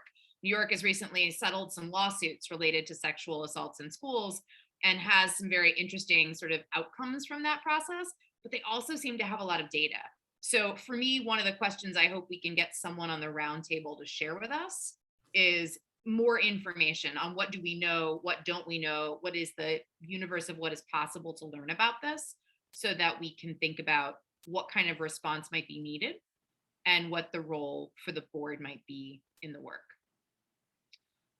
Thank you for the update. Looks like there's some conversation getting started about how to schedule this roundtable, and I know board members will provide input so that we can get that scheduled, and then we can announce to the public when it will happen. We can also talk about posting items before and after that roundtable as appropriate. So thank you very much, Dr. Reed, for tonight. We are going to move on to committee reports, and as we noted in an email to members before this working session, we're going to try a slightly different approach to working session committee reports. Each committee chair or co-chairs will have 2 minutes to quickly report on their activities this month, and then we'll do like a lightning round, 2 minutes max for questions for the chair. Members of the public who may still be watching or who may watch this recording later, I encourage you all to review the committee reports, which are posted on our website, which have much more substantive information about what committees are working on and what they accomplished at meetings over the past month since our last working session. So I will turn first for our 2-minute update to the Student Advisory Committee. Thank you. Okay, so we have a really short report. Student Advisory Committee met twice during the month of May. The first time that we met was May 9th, and we talked about the SAC annual report. And then the second time that the SAC met was May 23rd, and we had a 2-part discussion. So first we had Ms. Miranda and Mr. Ju come and talk about the Education Standards Committee and about a panel that was being hosted on student voice in education. So we brainstormed some questions that could be asked to the group of panelists from other states around student voice in education and how to make sure that we're uplifting the student voice.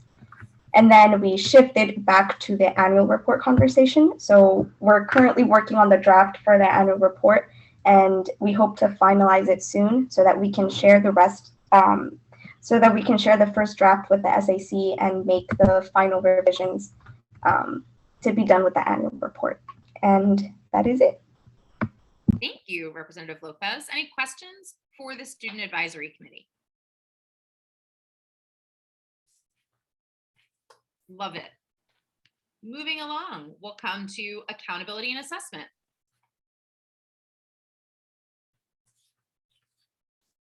Sorry about that. Thank you.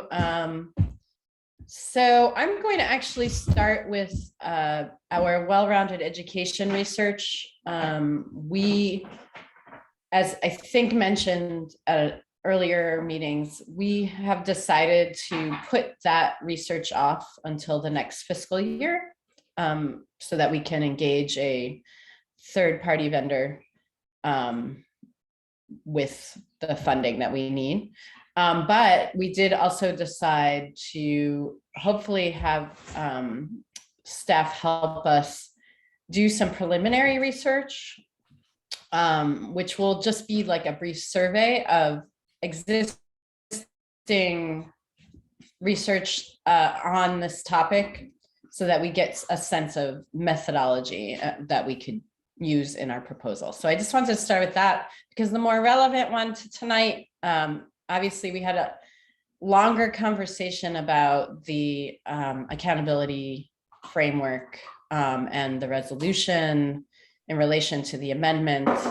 And I think something that has come up tonight is that they're hard to reconcile because I think, you know, to our credit, we came up with a resolution that really fundamentally rethinks how we would do assessment of our schools, and it doesn't fit entirely with how the, the current bureaucracy allows or is handling it. So I think that, one of the things we grappled with is the fact that because we're only, or Aussie is only working on the amendment, really our recommendations will not come up until later. And most of us will be off the board by the time you vote on it. And so that is something before I shut up, I will just say, I do want to thank Representative Wattenberg for bringing up sort of that piece of it that we're grappling with, that on the one hand, we really do have responsibility to all of those folks we engaged, to our schools, to, the work that we've done to ourselves, to carry this work through and to do it in a way that, is, I guess, feasible within this framework or this this method that's being used. So that's what we're grappling with. That's what we talked about. And so one of the things that I'm hoping is that our committee can help come up with a way forward. We have 1 month now before Aussie provides us with the final draft. And so I think our responsibility really is to be really clear with them about what we are hoping and expecting for that final resolution. Amendment. Please excuse me. Yeah. No, thank And you, I think that's it. And thanks for being with us. I know it's a long meeting already. It's a longer meeting still when you're not at 100%. Are there questions for Representative Gasoy? All right. Thank you, Representative Gasoy. Administrative Committee. Okay, headlines. We're getting the owl. We made that decision at the admin committee. Thank you all for bearing with us and borrowing Aussie's equipment, trying it out. It seemed to work fairly well so that people can actually hear us at our meetings. So that's the first thing. We are also still working on the space issue with the Office of the Ombudsman and Student Advocate. We have been in conversation with Councilmember Mendelson around this and DGS. We are identifying some possible solutions. So hope to be running the corner on that. It should not, though, delay the launch of the soft launch of the virtual resource center. So some good news and some hopefully soon to be good news from the admin committee. Excellent. Questions for the admin committee? I'm super excited about the owl. Oh, and if people don't know what an owl is, people who are listening to this meeting, we are not actually getting an owl like Harry Potter style. It is a piece of equipment that we used at our most recent working session that does a better job of following who is talking during a meeting. So that you can actually hear us as opposed to using cell phones and other technology that are not built for a room of people. So yes, unfortunately it's not we won't have pet owls, but we will have equipment that hopefully helps the public access our meetings in an efficient way. Excellent. Thank you, Vice President Thompson. Dr. Reed, anything additional from advocacy and outreach? You're right. We covered most of it, our big thing, but I do want to plug June 17th at 10 a.m. is our next meeting time, which is our usual meeting time. And because our discussion was so robust on the topic I previously discussed, we have all our information related to the Parent Engagement Council things. We're still working on a name to call it, but we'll be discussing that. And I think kind of the vibe of the group, it might be interesting to have see if we can get a panel or something to go over parent engagement or something like that to kind of help us look at. There are some draft materials to look at and make sure that it's addressing the needs related to the Essa standards for parent engagement. So if that's your jam, or you know some people that you would like for us to engage, let me know or come to our meeting. Thank you, Dr. Reed. Questions for Dr. Reed? All right, back to Vice President Thompson for board governance. Okay, headlines again for board governance. So I mentioned, I believe at our working session, that since we, of course, do not have an amazing budget, we are shifting some of our engagement strategies. One of which is to ask members to be the ones to have host like mini sessions. I know that Representative Wattenberg has on her calendar an engagement at the Ward 3 Education Council meeting coming up. I also am on the calendar for the Ward 7 Education Council. We do have slides and everything available. Darren, thank you, Caitlin, as always, for the slides. And thank you to Darren for walking us through how to get it done. He is also welcome and on hand if members want support. We just ask that as the board governance committee, you let us know if you are going to meetings, because we want to tag team with you. My assumption is it's kind of hard to facilitate and take notes at the same time. Also, we want to receive as much feedback as possible, so it's helpful for us to hear a different perspective. So let us know if you would like us to attend. That's all. Just you can shoot me an email, or shoot me and Darren an email. That's probably the better way to do it, so we can keep track of those engagements. Finally, we will have a survey out soon. All of these things really are asking the same questions as the questions we started to ask at the fall engagement. It will all be synthesized and put into one place that will inform our first set of draft recommendations. So we're taking the approach of multiple types of engagement to reach as many people as possible. Questions for Vice President Thompson? Vice President Thompson, I have one, and I'm sure you've said this, and it just went right through. When should we be scheduling these engagement opportunities? Like, what's a good window, start and end, that we should have in mind for that? So start is now. We're trying to get as much done in the month of June as possible, with the expectation that the survey will run June to July.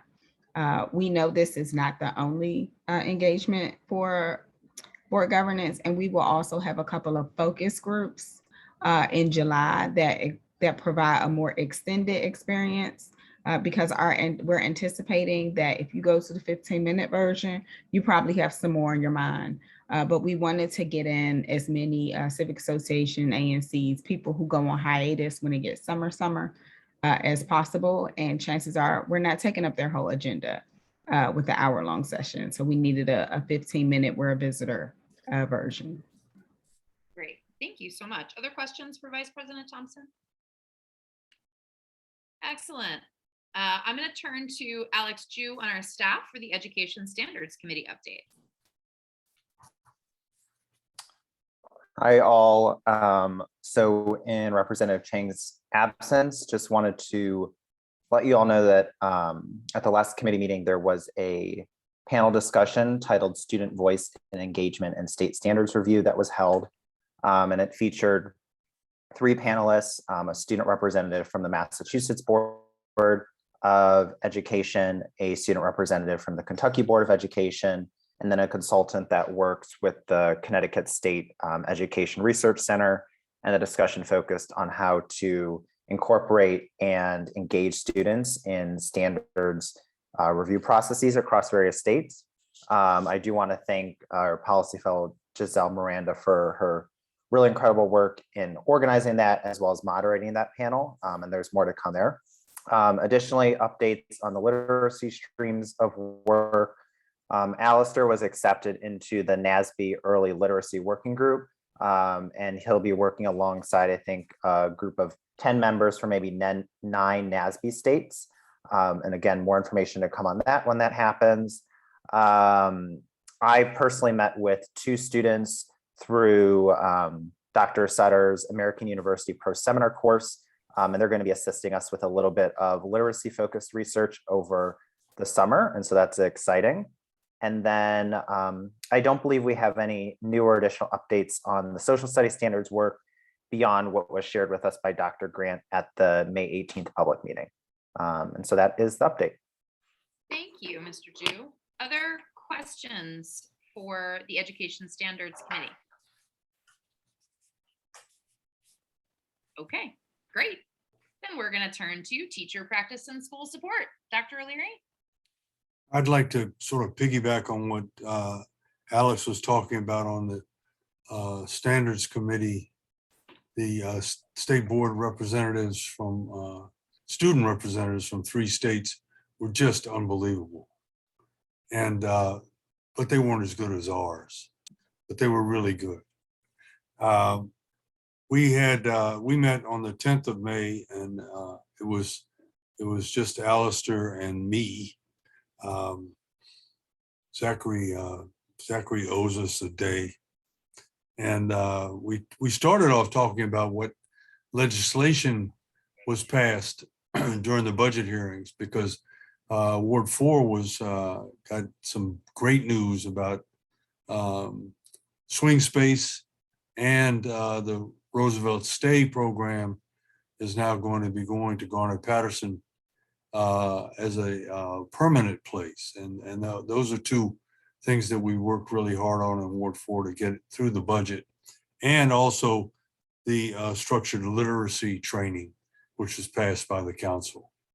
So that was basically what Alice and I talked about before we started talking about what we're going to do.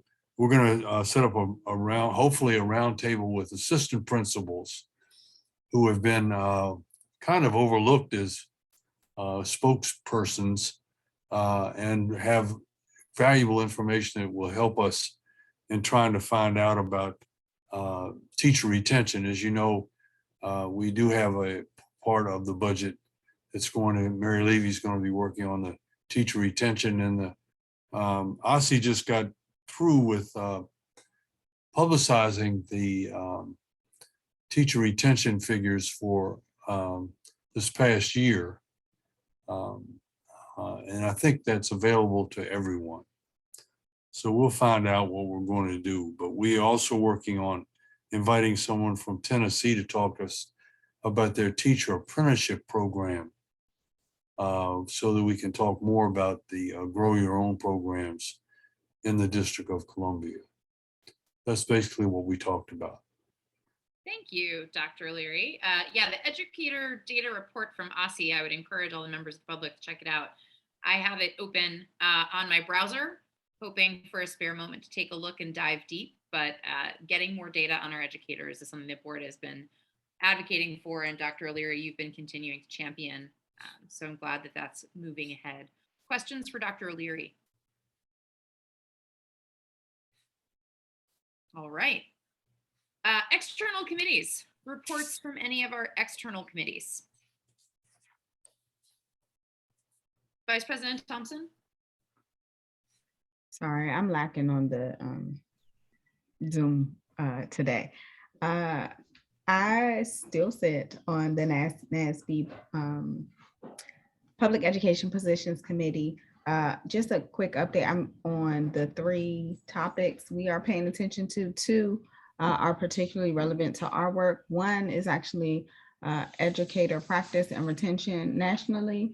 That's actually the subgroup I'll be working on. So I look forward to updating people as that evolves. 2, we also, I believe, have a working group on literacy. I can't be on both things, but as we do get updates, I will let you know.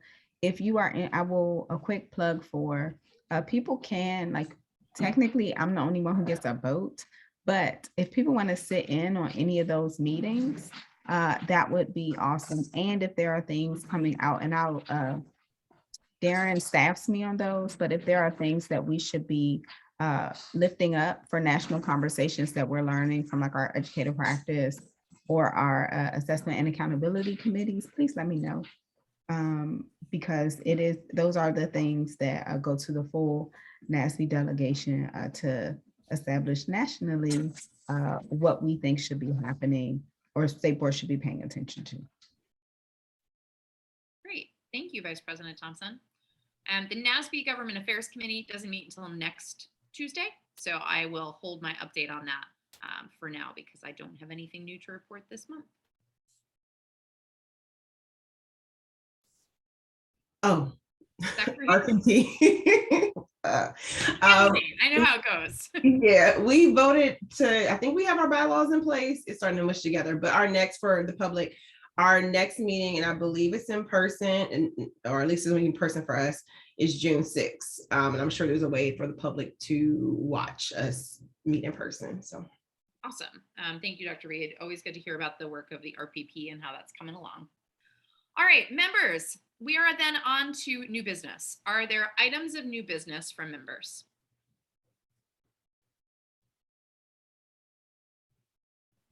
All right, hearing none, then I'm going to, oh, sorry, I see two.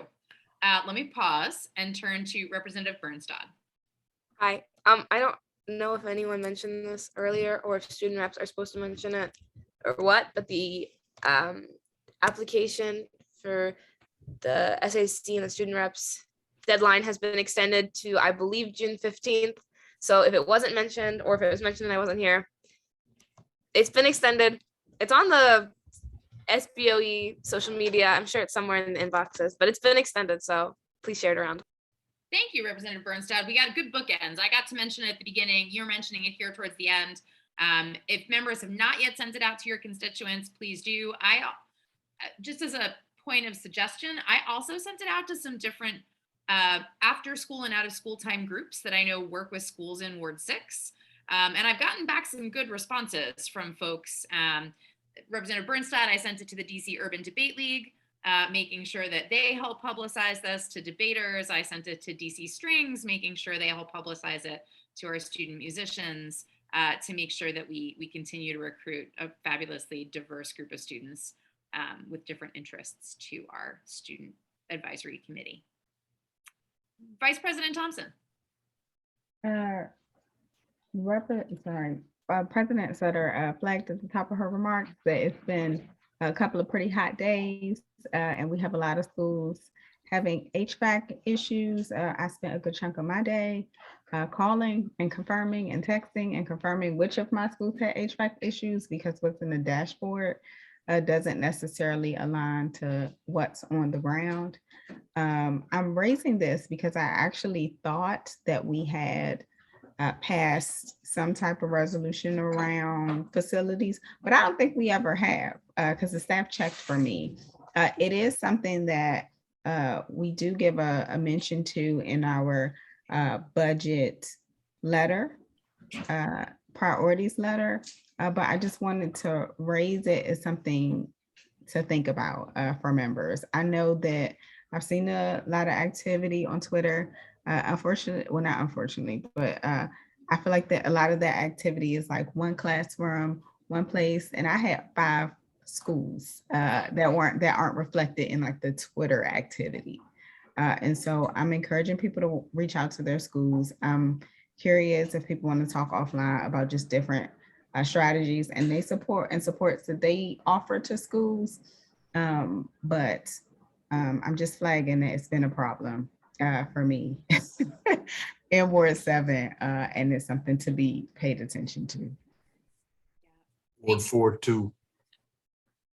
Thank you, Vice President Thompson. I think it's an important thing for us to consider that it falls squarely in the bucket of something we have no authority over, and yet something that we are the recipient of a lot of the outreach from constituents about, because the voice of public education, we hear about it. We hear about it from our schools. We hear about it from our neighbors and our families. So I'd love to see us think about how we say something, take a stand on this, and try to move the needle on this.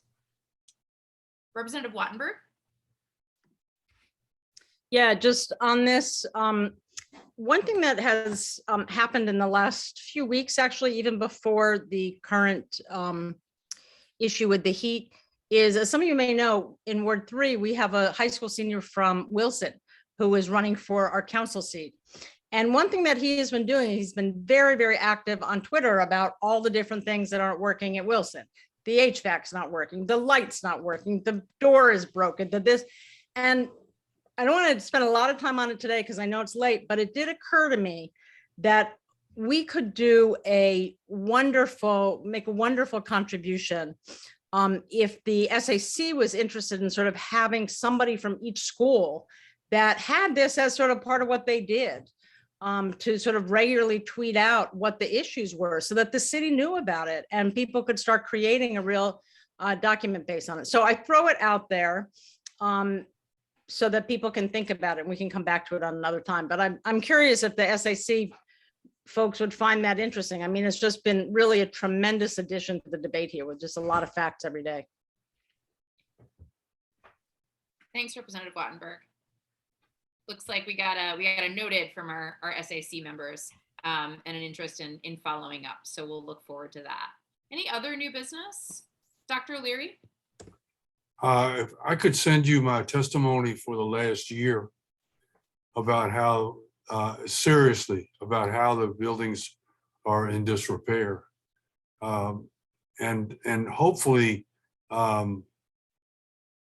someone's moving on it, but we really need to, I mean, we bring it up every time we testify about how the buildings, there are some schools, even this brand new schools.